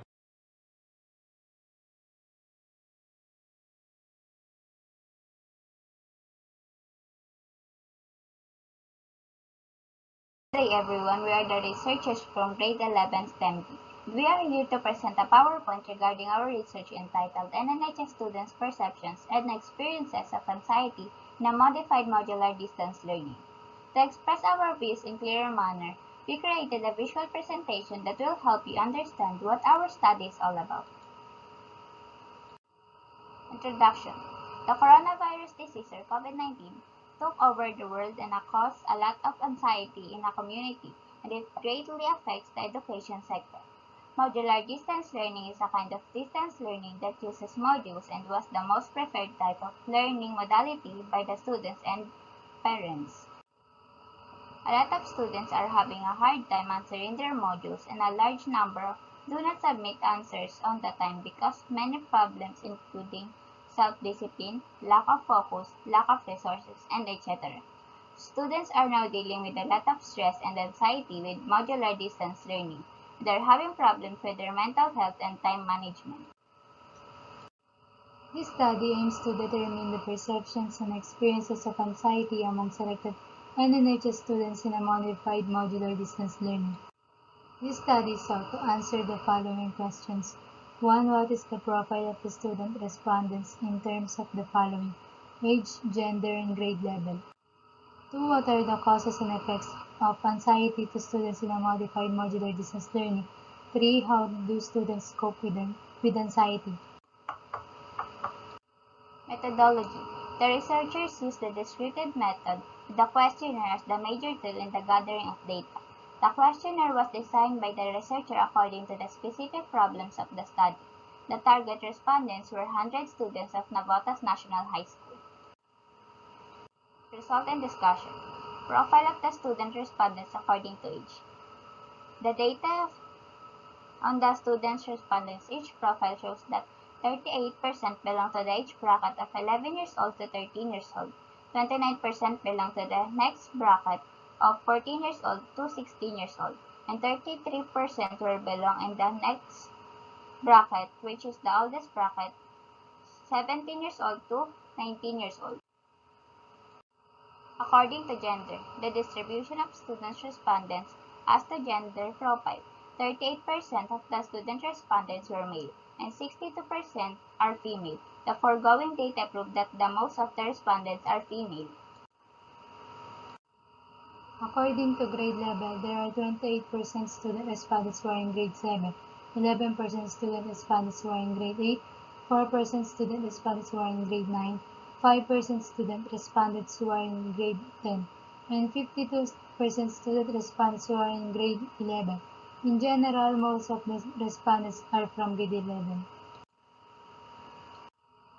Figure shows the responses of the participants regarding an item question number 3. The highest vote is agree, that is 53%, and the lowest vote is strongly disagree, that is 10%. Figure shows the response of the participants regarding an item question number 6. The highest vote is agree, that is 45%, and the lowest vote is strongly disagree, that is 10%. Figure shows the response of the participants regarding an item question number 7. The highest vote is agree, that is 35%, and the lowest vote is a strongly disagree, that is 17%. Figure shows the response of the participants regarding the item question number 8. The highest vote is strongly agree, and the lowest vote is disagree, that is 12%.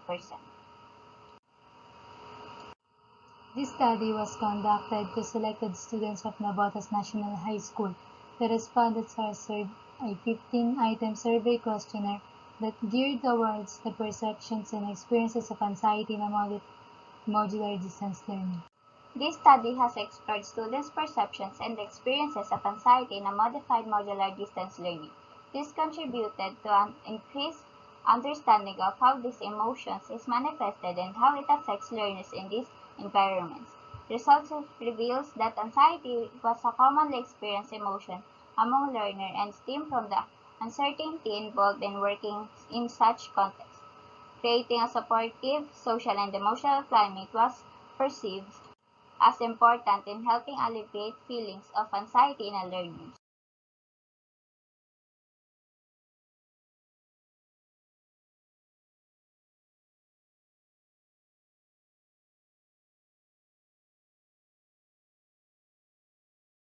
Everyone, our distinguished guests, teachers, and fellow researchers. We are the researchers from Grade 11 STEM A. My name is Justin J. Marcelo, and I'm accompanied by my teammates Jezreel Faisal Bestre and Maxine Grace Polintan. And we will be the ones presenting the research we conducted entitled Online Learning Distractions of Selected Students in NNHS. Let's just start. All of us has been affected by this pandemic, which brings many changes in our life, especially on economy, lifestyle, and education. In education, we have adopted a new learning system, which is called online learning. It is also known as e-learning and the present form of distance learning.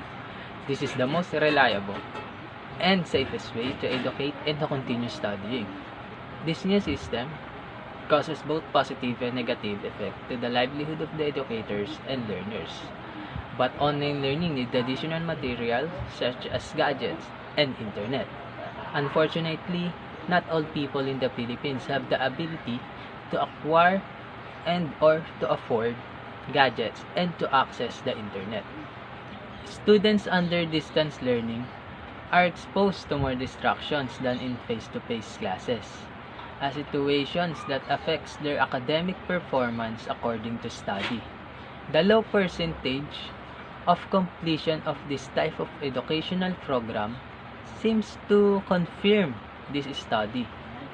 In the comfort of their home, online students are more likely to send text messages, answer emails, chat on Facebook, watch videos on YouTube, surf on Google, play video games, or listen to music while they're answering their modules, compared to teacher-supervised class. For the statement of the problem, this study aims to determine the online distractions that NNHS students experience in a modified modular distance learning. Specifically, it is sought to answer the following questions. What is the profile of the respondents in terms of grade and section, age and gender, and what are the distractions that the students experience under modified modular distance learning? For our methodology, we conducted this study in Navotas National High School located in Navotas City. The respondents were 100 selected students in Navotas National High School from grade 7 to grade 11. We used a Google survey questionnaire in the form of Likert scale that contains the respondents' profile and questions being asked connected to the topic being studied. Here is the results of our survey. In question number 2 with the statement, I can focus in answering my modules when I hear some loud noises around me. The majority agrees with the percentage of 46% that they can focus in answering their modules because of the loud noises around them. In question number 3 with the statement, I can focus on studying because of my responsibilities as an older sibling, especially when our parents aren't home. The majority disagrees with a percentage of 41% that they can focus on their studies because of their responsibilities as an older sibling, especially when their parents aren't home.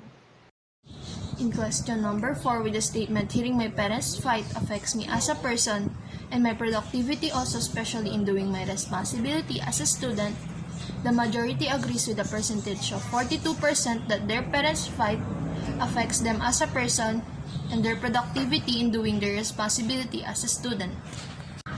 In question number 8 with the statement, I can't finish my modules because I spend more time on video games, the majority disagrees with the percentage of 52% that they can't finish their modules because they spend more time on video games. And lastly, in question number 11 with the statement, I spend more time on overthinking than answering my modules, the majority agrees with a percentage of 34% that they overthink more than answering their modules. We concluded that there are more female respondents than male respondents. Most of the respondents are of age of 15 to 17 years old. Majority of them are from grade 7 and grade 10, and 96% of the respondents experience distraction while engaging on online learning. And that concludes our presentation. Thank you all for listening, and God bless.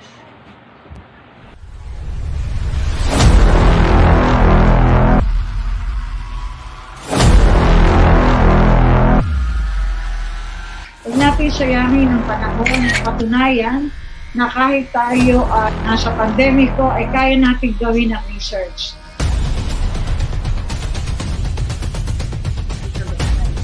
How to choose a topic. This chapter presents all the data gathered per row.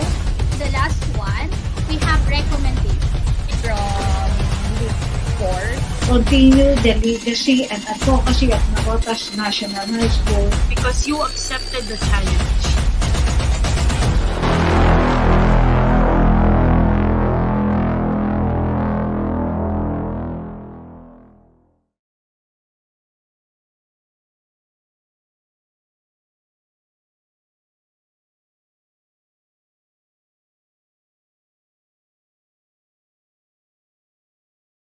Everyone, we are the first group from Group 8. My name is Mariah Zamora, and my group mates are Alicia Alonzo and Alia Pascual.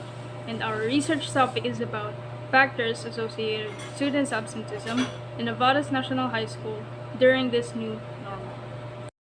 Department of Education, since the pandemic began for online classes and distance learning, attendance is very difficult to monitor, especially when out of 30 students, only 5 can attend the online meetings. This study focused really on the reasons and factors of the students' absenteeism in Nevada's National High School during this time of pandemic. Online surveys were conducted because it has the power to reach the students of Nevada's National High School. We chose 200 people to answer our survey forms for us to know their current situations. Specifically focus on 4 main factors, which are environment, personal problems, personal attitude toward school, and time management.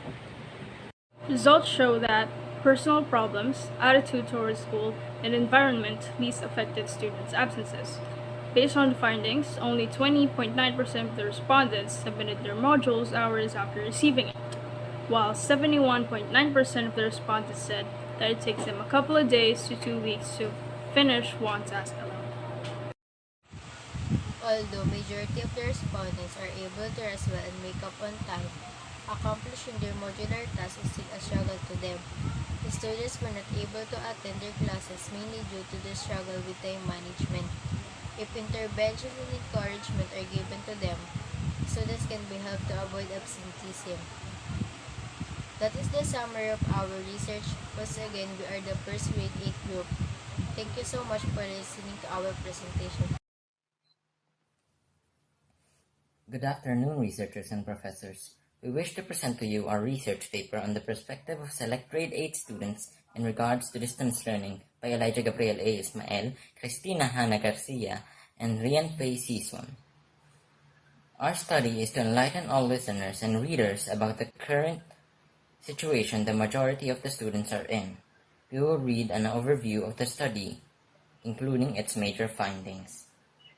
Let us begin.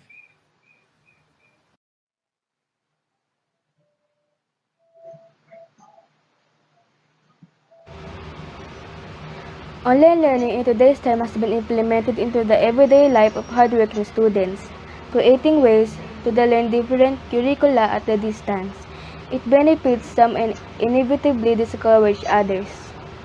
The researchers strive to dig deeper into the situation which most students are experiencing, having respondents from several other grade 8 sections explain details in a survey in exchange for a moment to vent their situation or frustration in the current mode of education.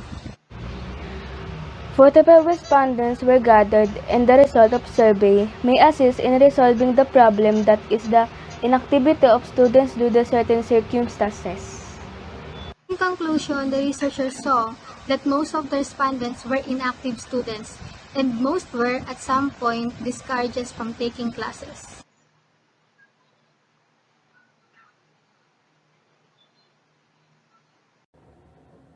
A pleasant and blessed day to everyone. I am Raya Beatriz F. de la Cruz. I am Maxine J.T. Baquilar. I am Aliana Chloe B. Baliser.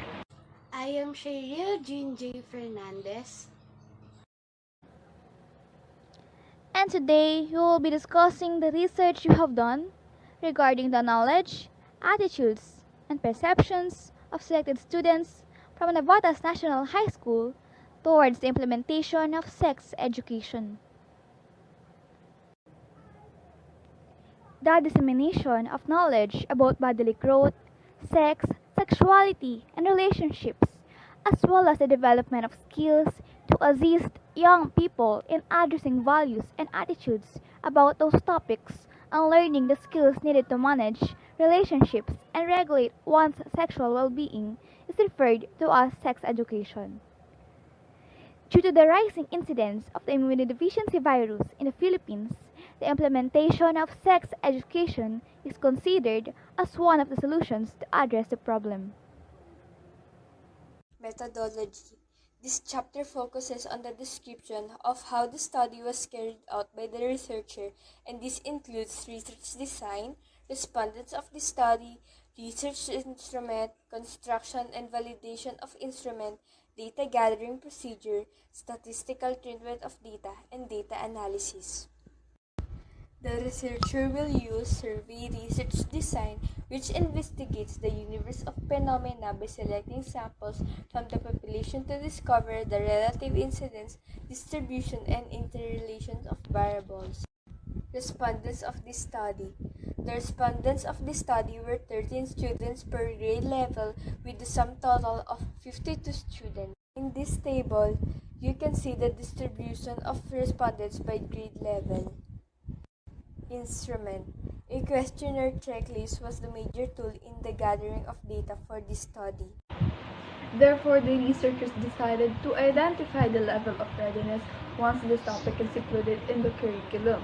This research aimed to answer what the students know, what their attitudes are, and their perception about sex education.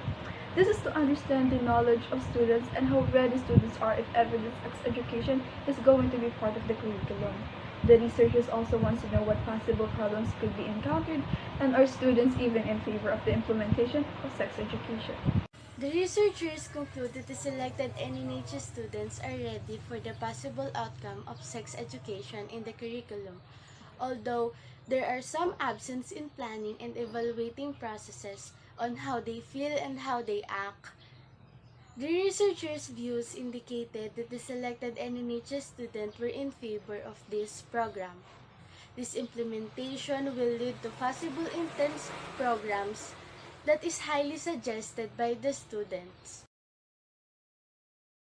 Good afternoon, everyone. We are the researchers from Grade 8 Aristotle, and we chose the topic, the effects of social media to the increasing number of teenage couples in Navotas National High School. I'm Joshua Sambilio, and this is our presentation. Researchers have noticed that many minors have had partners because of social media nowadays. So the researchers found out why more and more young people are having partners on social media. Let us show you the entirety of the research we did.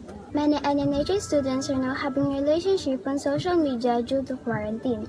Social media really has a big impact on young people nowadays. So we chose this topic because we wanted to know the real effects of social media on young people.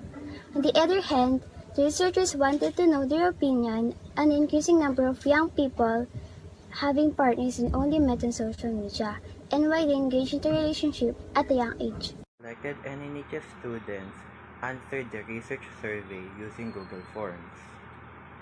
The researchers used Likert scale with 4 a strongly agree, 3 disagree, 2 disagree, and one strongly disagree.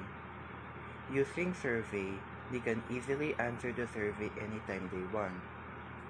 Based on the survey results, it revealed that many of them agreed that social media has a big impact on young people who use it today. In conclusion, this survey is very informative and effective in identifying the reasons why some students engage into early relationships. Research flow in this topic was good because they found out the real impact of social media on young people, so they have partners that they met on social media. Hey everyone, my name is Shala Borja and I'm with Amy Basilio. Social media was an important part of every student's life, especially during these pandemic times. When social media provides significant benefits and support distance learning, the purpose of this research is to learn about the use and effects of social media on student academic performance. A two-part survey questionnaire created and distributed in Google Form was used as the research instrument. Respondents were 15 Nabotas National High School grade 8 students. The findings of this study were as follows. From question 1 to question 5, 53.60% of respondents agreed that social media was useful to their studies. From question 6 to question 10, 58.40% of respondents concurred that social media provided benefits to improve their academic performance. And from question 10 to question 15, 29% of respondents concluded that social media has several disadvantages. As a result, researchers suggested that students should balance their social media time and be educated about the impact of social media on their academic performance. And that's our research all about. Thank you so much for your interest and attention. Good day to everyone. I am John Clemency Solibio, the representative of our group to discuss our research regarding the study of the impact of the pandemic on the role performance of student leaders of Nabotas National High School. Before I start, I would like to introduce my groupmates who I am with to carry out the study. Those are Fatima Ann M. Magno, Ariana B. Castillo, Mary Caril Helena A. Zarate, and Julie Aldrin Vidalion. Then, we would like to discuss our research entitled NNHS Student Leadership in the New Normal, Challenges and Opportunities. Abstract. This pandemic brought a drastic change in the education system of our country. The role of student leaders are being challenged as they need to adapt their duties and responsibilities under the new normal learning system. This study aimed to find out how student leaders face their roles despite change and how they create opportunities in serving NNHS students and the entire school. This quantitative study used a 5-point Likert scale to assess the challenges and opportunities of NNHS student leadership. The linear snowball technique was used by the researchers to identify the 117 respondents. The questionnaire is composed of 15 structured items that focused on assessing the visibility, effectiveness, and communication ability of student leaders in this time of pandemic. The findings of this study revealed that the student leaders of NNHS experienced various challenges and opportunities. For challenges, the researchers found out that some student leaders are abusive with their position. Also, they are experiencing difficulties in responding to the needs and concerns of many students. The projects and programs conducted are not highly beneficial and significant for the sake of every student. On the other hand, there were also opportunities that this study disclosed. Some say that the student leaders are good listeners. They show good manners in student grievance. They motivate them, and they are good role model in this time of pandemic. In conclusion, the student leaders are both experienced challenges and opportunities in dealing with their responsibilities. Good afternoon to all. I am Ronan Brigate, the leader of this group. We are here to present a research study entitled Analysis of the Academic Performance of Struggling Grade 10 NNHS Students in Distance Learning. As we all know, the Department of Education devised a method to continue the education of the youth as a result of the pandemic that began on March 15, 2020. And this is where the distance learning system was implemented. wherein the students and teachers are communicating online to continue school amidst pandemic.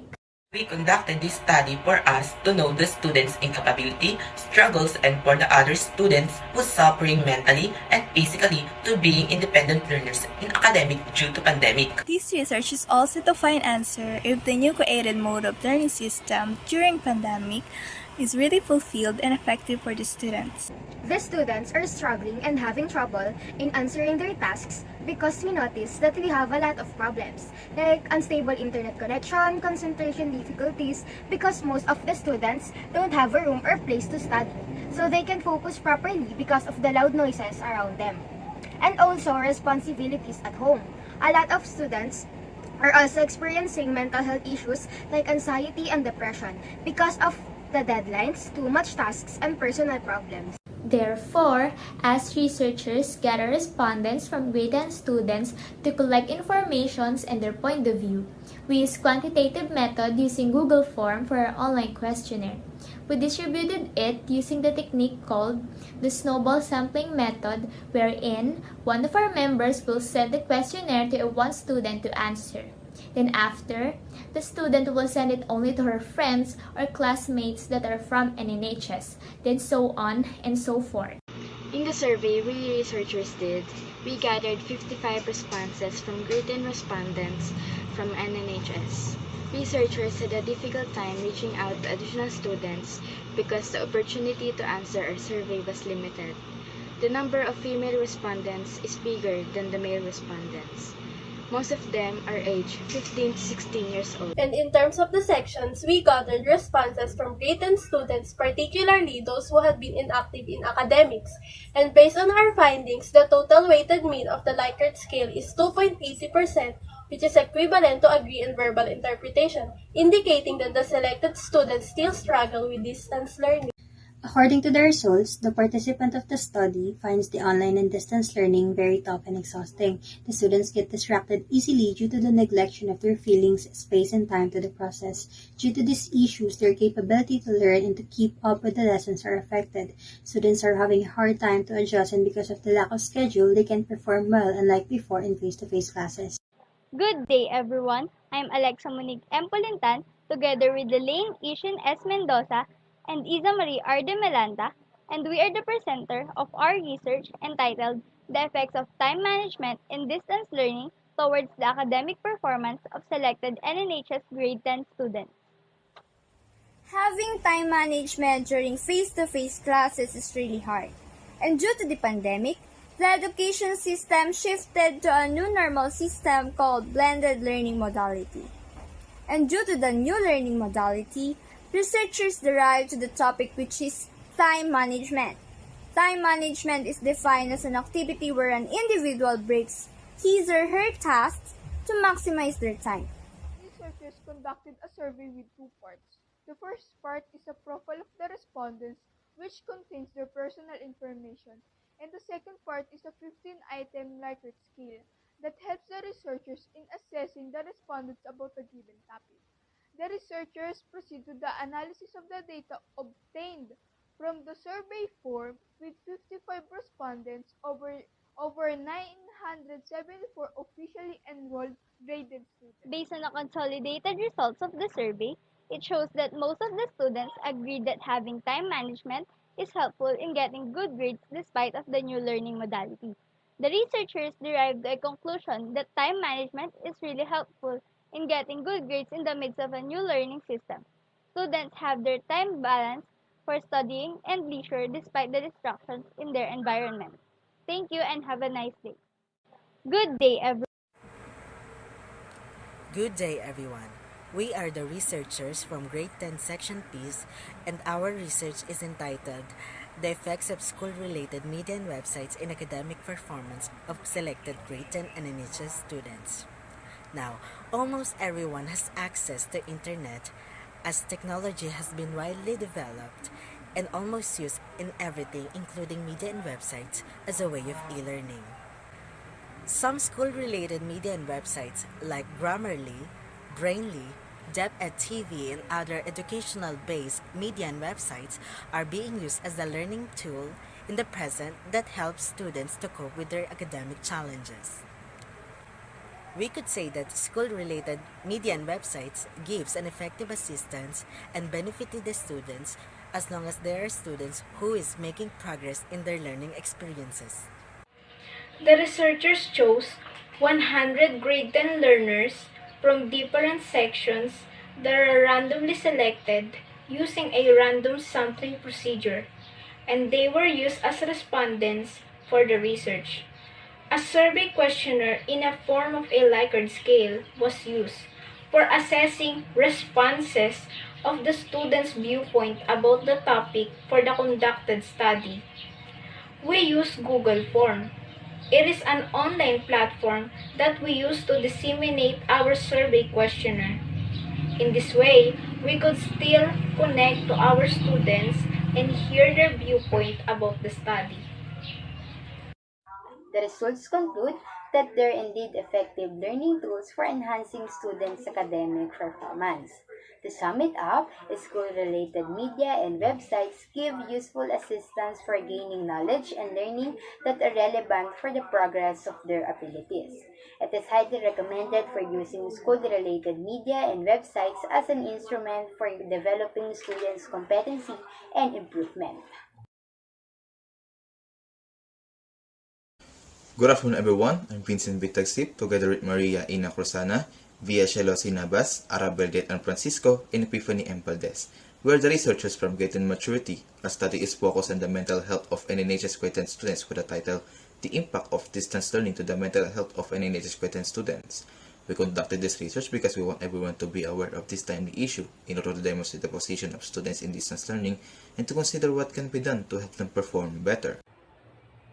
This research is pursued by starting with the instrument that will be used, which is the survey forms. These forms were sent to 100 randomly selected grade 10 students. Through this, we gathered information and answers that gave us ideas to come up with a conclusion about their study.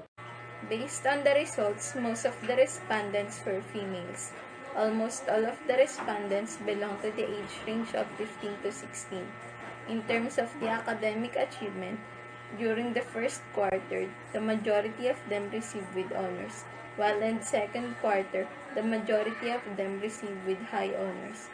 In terms of gadgets, almost all of them have their phones and they rent devices or computers for more than 3 hours. The researchers also choose to consolidate statements 3, 4, 7, 16, and 19 from the 20 presented. With these results, we concluded that NNHS students should take their time to adapt to the changes in the current crisis because pushing their limits might be the cause of their mental health suffering. The researchers also came up with an idea for the students on how they can overcome the mental health issues that they are facing because of this distance learning. First, increase the focus on the mental health prevention, promotion, and education in the school by conducting more webinars like Project Tulay. Second, seek advice from the elders, particularly your parents, because they are the one who knows the most about how to overcome the obstacle we are facing.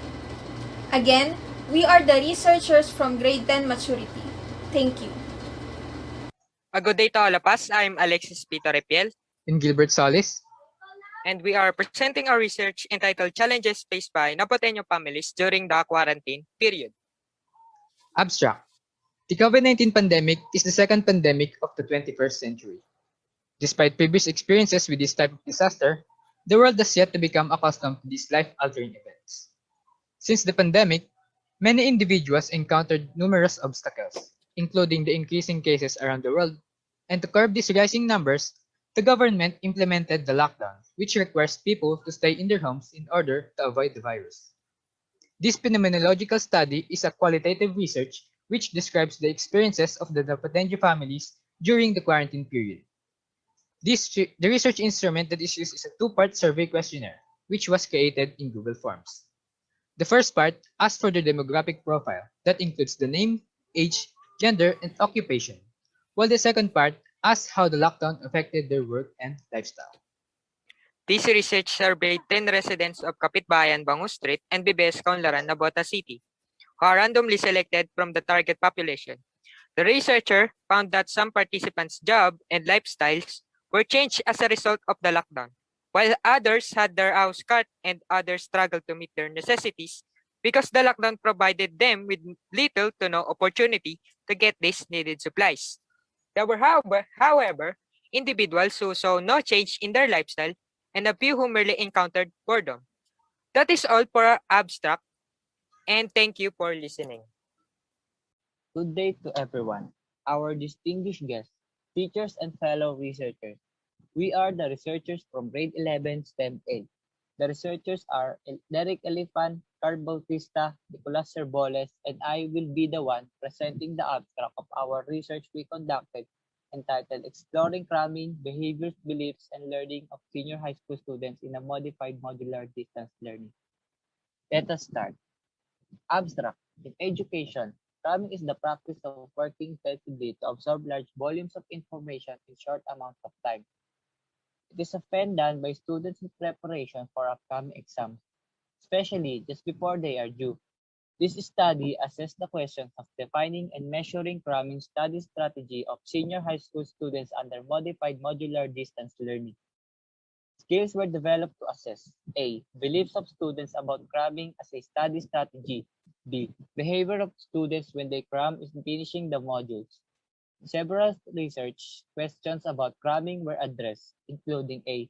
How widespread is the practice? B. How effective do students perceive it to be?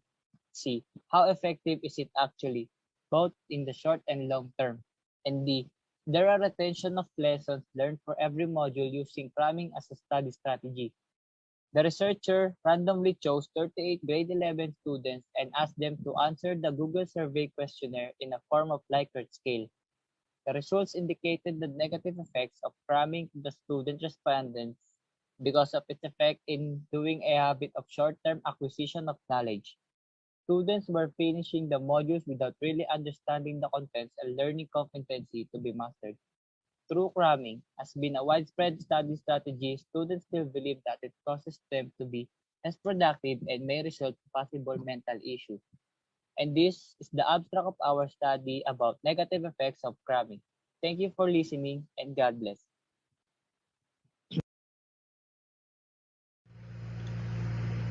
Good day to our all teacher and panelists. I am Mary Rose Nalasaga, together with my groupmates named Escuela de la Cruz and Pizarret Arnel Esteban, and I will greet you all a pleasant day. We will be presenting a proposed study entitled The Effects of COVID-19 Pandemic on Selected Families of NNHS Students. The novel coronavirus or COVID-19 pandemic is affecting everyone. Some are more vigorous than the others. Majority of the families are facing financial hardships. These immense changes in their everyday routines would increase anxiety at home. Thus, tensions in parenting relationship or general fear amongst parent and children could be worse this time. Indeed, this new normal categorically is challenging both for the parents, learners, and teachers. This study aims to know the effects of COVID-19 pandemic on the selected families of NNHS students.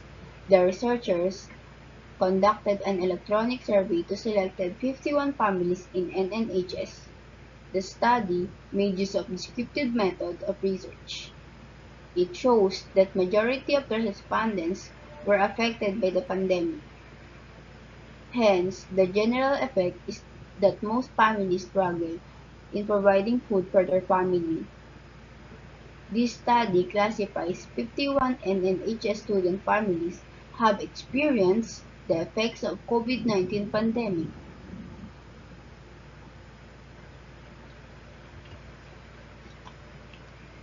Thank you for listening to our visual presentation entitled The Effects of COVID-19 Pandemic on Selected Families of NNHS Students. Good day, everyone. I'm Andrew Emmanuel Robles with my fellow groupmates, Verwin Lee Chua, John Bernard Lasam, and John Patrick Santuyo, and we are here to present our research entitled The Perception of Navotas National High School Senior High School Students Towards the New Normal Learning System. educational institutes across the world have closed due to the COVID-19 pandemic, jeopardizing the academic calendars. The Philippine education system have shifted to online learning platform to keep the academic activities going. This research attempt to find evidence about the perception of students towards the new normal learning system. The descriptive method of research was employed in this study, with the questionnaire as the major data gathering tool. Descriptive method is chosen because this is a trend study and deals with the prevailing conditions about the student's perception toward blended learning. The questionnaire is composed of two parts. The first part aimed to gather information on the profile of the respondents, while the second set measured their perception to new normal learning system using the Likert scale.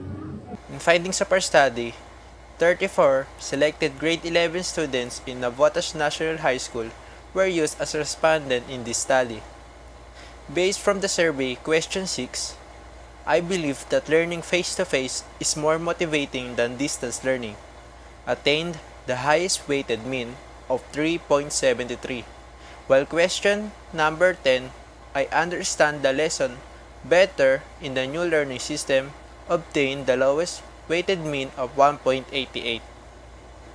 In conclusion, this study indicates that the student respondents of Navotas National High School preferred face-to-face learning modality.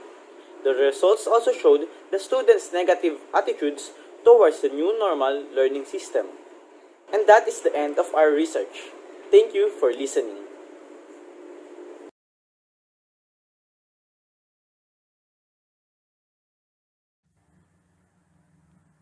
Greetings, fellow students, teachers of Navotas National High School, and distinguished guests. Today we are going to talk about the study on coping mechanisms of Navotas National High School parents and students during the pandemic. A study conducted by me, Luis Tyrone Z. Fonisher, a researcher from grade 11 STEM B of Navotas National High School. Many people are experiencing stress and anxiety in this time of pandemic.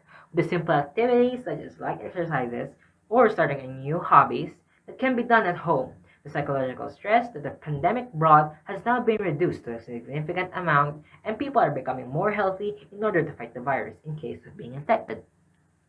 This study was conducted to identify the different coping mechanisms of both parents and students of Navotas National High School. A quantitative research using descriptive statistics was used for this study. The 50 respondents composed of selected parents and students of NNHS answered the survey to determine the different ways of coping with stress in this time of pandemic. Data showed that the common coping mechanisms among students are social media and exercising. On the other hand, most of the parent participants' coping mechanisms are binge watching of entertainment shows and exercising as well. Overall, the participants showed their own way of coping with stress and anxiety brought by the pandemic that helped them relieve psychological tension and give them an improvement on their physical health. Thus, with the way both parents and students cope with the current pandemic may lead to a more healthy lifestyle that can continue even after the pandemic. That is all. This is Luis Tyrone Z. Fonisher, a researcher from grade 11 STEM B, conducting a research on coping mechanisms of Navotas National High School's parents and students during the pandemic. Thank you. Pleasant day to everyone. We are the researchers from 11 STEM B of Navotas National High School. The research study that we will be present to you is about the effects of integrative assessment to the learning development of NNHS senior high school students. I am Ralph Cedric Elo. This is Denisa K. De Leon. And I am Crisadir de la Fuente, presenting you one of the most relevant topics in our school, NNHS. Navotas National High School implemented integrative assessment to promote academic ease on the part of the learners. This assessment contains the integration of 8 subjects into one output. The IA targets the application of most essential learning competencies of 8 subjects into one task. Said assessment made the researchers to prove the efficiency of IA to the development of students' ability in reasoning, critical thinking, comprehension of social issues, and understanding of different culture. This study aims to determine how IA affects the learning development of SHS students. The researchers chose randomly 30 SHS students as respondents.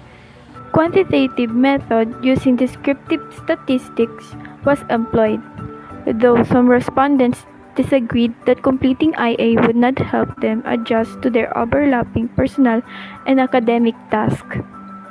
Still, majority of them agreed that in accomplishing IA, they can understand certain topics that are relevant to the current world issues. Therefore, the implementation of integrative assessment greatly contributes to the learning development of SHS students in NNHS, thus including AA to evaluate the students' skills, knowledges, and abilities can be said to be effective in assessing based in the conducted research. And that concludes our research presentation. Thank you for listening. Good day to all. Welcome to our research presentation. Our topic is about the faith perspectives of selected NNHS students on the COVID-19 pandemic. Researchers Gian Michael Arentilio and Jowart Rupon. Abstract. The coronavirus pandemic has not just threatened the physical health of millions, but also wreaked havoc on the emotional and mental well-being of people around the world. Feelings of anxiety, helplessness, and grief are rising as people face an increasingly uncertain future. This study aimed to determine the faith viewpoints of NNHS students in this time of pandemic. Researchers conducted a survey to 50 respondents using Google Form. Results showed that 90% of the total population, or 45 respondents, believe that their prayer life has deepened because of this pandemic. They believe that the best way to ease their fears and anxiety is through constant communication with God. In conclusion, this study proved that in a moment like the present one, we can rely on our faith and religious formation to help us grow and to become a source of hope and joy for others. Thank you, and stay safe, everyone. Good day, everyone.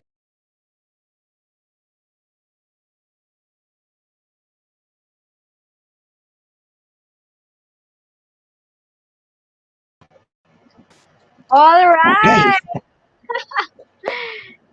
Is my audio okay now, Fatima? Just to be sure. Yes. Okay, Yes. thank God. Again. Salamat. And Yes, and congrats po. Congrats. congratulations to all the presenters. Wow. Nakaka-amaze. And ang dami kong natutunan. Napakarami. Pero ngayon, mag-usap muna tayo ng ating mga comments, no? From Navotas National High School, ang ating page. From Fatima Magno pala muna. Congrats. Nagko-comment ko pa. Congrats Saina Hailey J. Dial, Jasmine Prohela Garino, Jackie Lila Riestan, Proelan Digia, Iris Joy Garcia. Yan. Yes. Congratulations, Congrats sa guys. mga kaklase kong nagsipag talaga para sa Yes, research mga na ito. classmates natin dati. And friends pa rin natin pangalan. From Gemology 101, congratulations, honesty, truth, and cheerfulness. Yes, congratulations. From Ma'am Danica Hindi ko si Sir Caparas. Joms yun. Si Sir Joms ba yun? Parang. And from Ma'am Danica Caparas, job well done, and maturity student-researchers. Congratulations. So proud of you. Wow. Yes. Napaka-supportive ng ating mga advisors and teachers. Na naging possible and successful talaga itong SRC 2021 dahil sa kanila. Medyo maano ang ating audio, pero all right, Jake. Laban. Yes. Okay. Basa ka, Fatima. Hanap tayo mga comments. Okay, from Rich, sabi niya, congrats to all Purity, Peace, STEM A, and STEM B researchers. Yes, congrats. Congratulations. Next, we have, okay, let's wait for the screen. Sir Gian Rendon. Congratulations po sa lahat ng mga research presenters. Yes, and from Sir Edmund Ternida, sabi niya, congrats to all. And we have from Sir Canor Aguilo Jr. Congrats sa lahat ng grade 8 researchers pati sa lahat. Yes. Congrats! Gagaling. Congratulations! Napanood na natin lahat. At napaka-successful, napaka-fruitful ng mga discussions na nangyari kanina.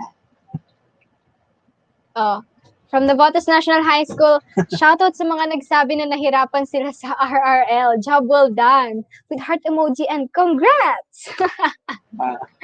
Yes. Yes. Congratulations. Lahat May talaga paad ng si ma'am. paghihirap, there is a process, there is success. May paad si Ma'am Danica. Congratulations to 10 Tolerance. Yeah.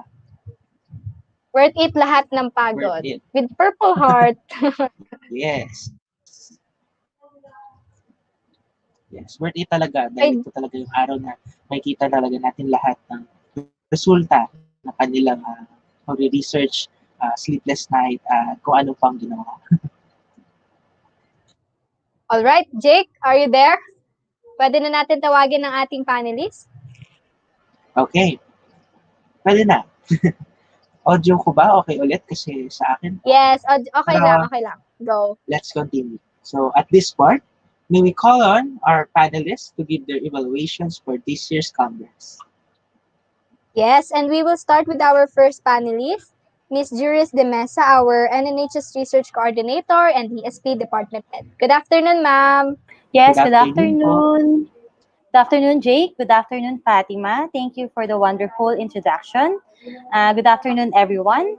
I would like to thank the English department for letting me be a part of this prestigious event in research. Pang third year nyo na ito, and looking forward for the fourth year. And of course, congratulations to all the student researchers who presented their work through oral and poster presentation with confidence and by this demonstrating their creativity even though with limited resources and internet connectivity concerns. Also, I would like to commend the research advisors who helped this event successful and boost the confidence and creativity of the researchers throughout the process. Your presentation is very interesting, informative, and timely. It proved that nothing is impossible in this VUCA world. You also proved that integrative assessment is really helpful in this time, especially for you students, as you studied different topics, concerns, and issues in the teaching and learning environment, which includes anxiety, stress, financial concerns, dealing with modules across subject areas, and other factors which affects the teaching and learning, among others, both on the part of the teachers and of course on your part as learners. I believe that the results of your studies can be used and is really very useful and will be really helpful to improve the distance learning programs and teaching strategies and the system as well. As David Sarnoff said, research is the distance learning between idea and its realization. And for research, and your research title is the idea, and the result of your research is the realization. Your research has made us realize that there is learning even on distance learning, even at the comfort of our own homes. As what our dear principal always say, it can be done. Again, thank you so much for all your efforts. Congratulations, and I am very proud of you, of everyone. God bless. Stay safe. Yes, thank you, Ma'am Juris. Thank you, Indeed, ma'am. yeah, there is still learning in distance learning. Yes. Thank you again, Ma'am Juris, for your comments and suggestions. Now, Thank let us you. hear from our second panelist, Ms. June Grace Kasahe. Ma'am Kasahe will not be able to join us live because of her internet problems. Instead, she sent her message for all of us through Fatima. Yes, and allow me to read her message. Congratulations to all young researchers of Navotas National High School. It is with great regret that I won't be able to give my message personally, but I'm with everyone in spirit. I know that the journey in completing all your research studies is a tough one, but I'm proud that you were all able to overcome it. We are all hopeful that in your next research journey, you are more familiar with the steps and important concepts in research. Continue pursuing your passion for research for your own development and betterment of the community. As a pioneer of the Research Congress in Navotas National High School, I'm proud that you are all able to contribute in the research culture of the school. Again, congratulations that in all things God may be glorified. Yes. Okay. Thank you, dear panelists, for sharing your ideas. We would like to express our deepest appreciation. Yes. Allow me to read the certificates to be given to our guest panelists. All Okay. right. The certificates will be flashed in our screen. Okay, let me read the certificate first. The Schools Division Office of Navotas National High School awards this certificate of appreciation to for her time and expertise in giving research synthesis on the third NNHS Student-Research Congress held on June 18, 2021 by FB9. Signed, Mrs. Eloisa Ababat, Head 3, English Department. Signed, Dr. Maria Cristina Acuna Robles, Principal. And we award our first appreciation to Ma'am Junis A. de Mesa.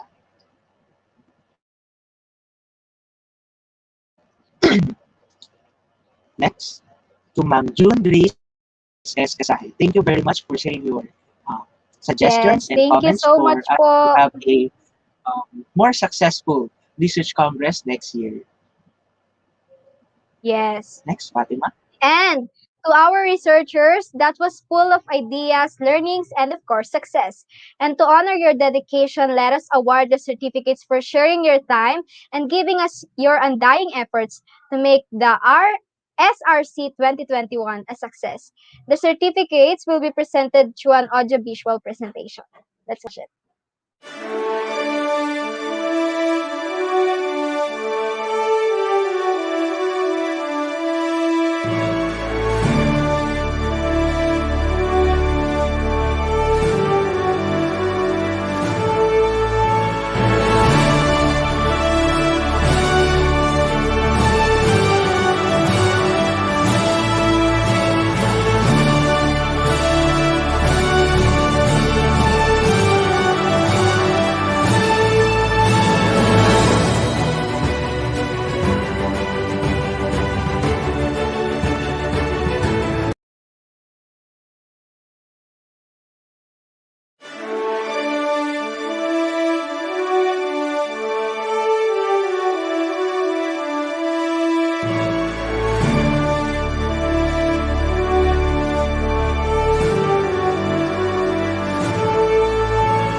Alright, again, congratulations po sa ating lahat. And bago po tayo dumako sa ating closing remarks, gusto ko lang pong ipaalala sa lahat na ang lahat po ng researchers ay makakatanggap ng individual certificates, pero yung pinlash po namin kanina ay by section lang para mabilis po tayo.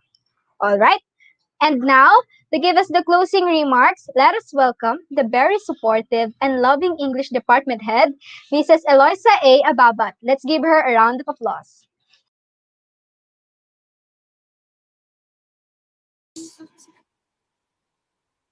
My utmost gratitude to our Honorable Congressman John Ray M. Chanco, Honorable Mayor Tobias M. Chanco, to our amazing SDS Dr. Al Ibanez, to my hardworking EPS in English Dr. Marco D. Medoranda, and Sir Jojo D. Dulias, thank you for gracing our activity.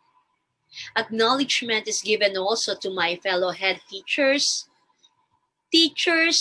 dear parents, and students who supported the culminating activity of the English department. I would like to acknowledge and appreciate all the efforts of everyone behind the success of the conduct of our third Students Research Congress.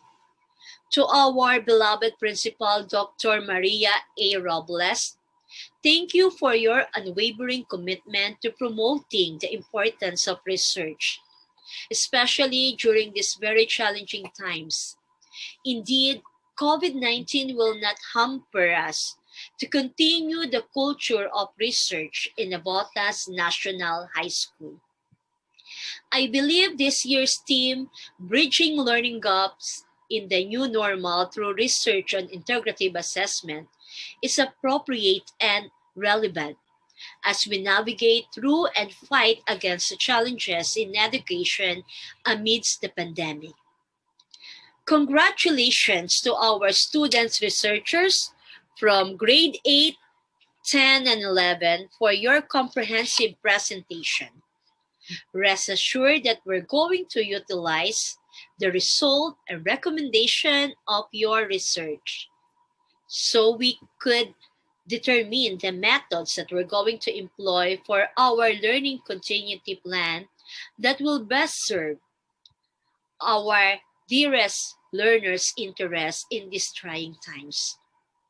To our competent and proficient panelists, Ms. June Kasahe, and to our head teacher of ESP department, Ms. Juris De Mesa, thank you for sharing your precious time with us. Finally, I want to express my deepest gratitude to all English teachers, specifically to our research advisors, for all your hard work, sacrifices, and dedication. Without your support, this event have not gone the extra mile. Our department are truly blessed to have each one of you. Thank you very much. Good afternoon and stay safe. Wow. Thank you so Grabe, ang much, Mrs. Ababat, sweet. for your message. Yeah. Yes. Yeah. Her message is always beautiful like her. You agree with me, Yes. partner? Yes, Yes, of of course. course, we will agree. And before we end our virtual program, let us acknowledge the people behind the success of the Third Students Research Congress. First, the grade 8, 10, and 11 English teachers who are also the research advisors of our participants. And also the English department head, Mrs. Eloisa A. Ababat, and all the other department heads, especially Ma'am Juris De Mesa, the ESP department head, for allowing us to use her premium Zoom account. To our guests and panelists, thank you so much. To our principal, Dr. Maria Cristina A. Robles, thank you po. For our supportive parents, thank you so much, Mom Of and Dad. course, to our students researchers, congrats and thank you so Yes, much. congratulations, everyone. Yes. And yeah, so yeah, another important event Yeah. is now added in NNHS history. Yes, and thank you for sharing your knowledge to us and for helping us to make this possible amidst the pandemic. Yeah. Again, my name is Jake M. Ladag. And I am Fatima Anna Magno, leaving you this quote from Napoleon Hill: strength and growth come only through continuous effort and struggle. And also, be you, be more, and be unexpected. And this year's Research Congress. Is now signing off. Thank you, everyone. See you Thank you, next everyone. year. Yay! Congrats! Yes, congratulations, everyone. Stay safe.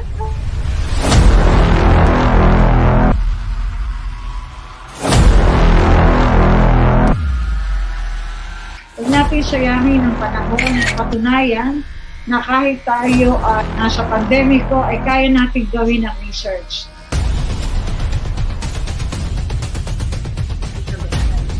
How to choose a topic. This chapter presents all the data gathered per row. The last one, we have recommendations from Group 4. Continue the legacy and advocacy of Navotas National High School Because you accepted the challenge.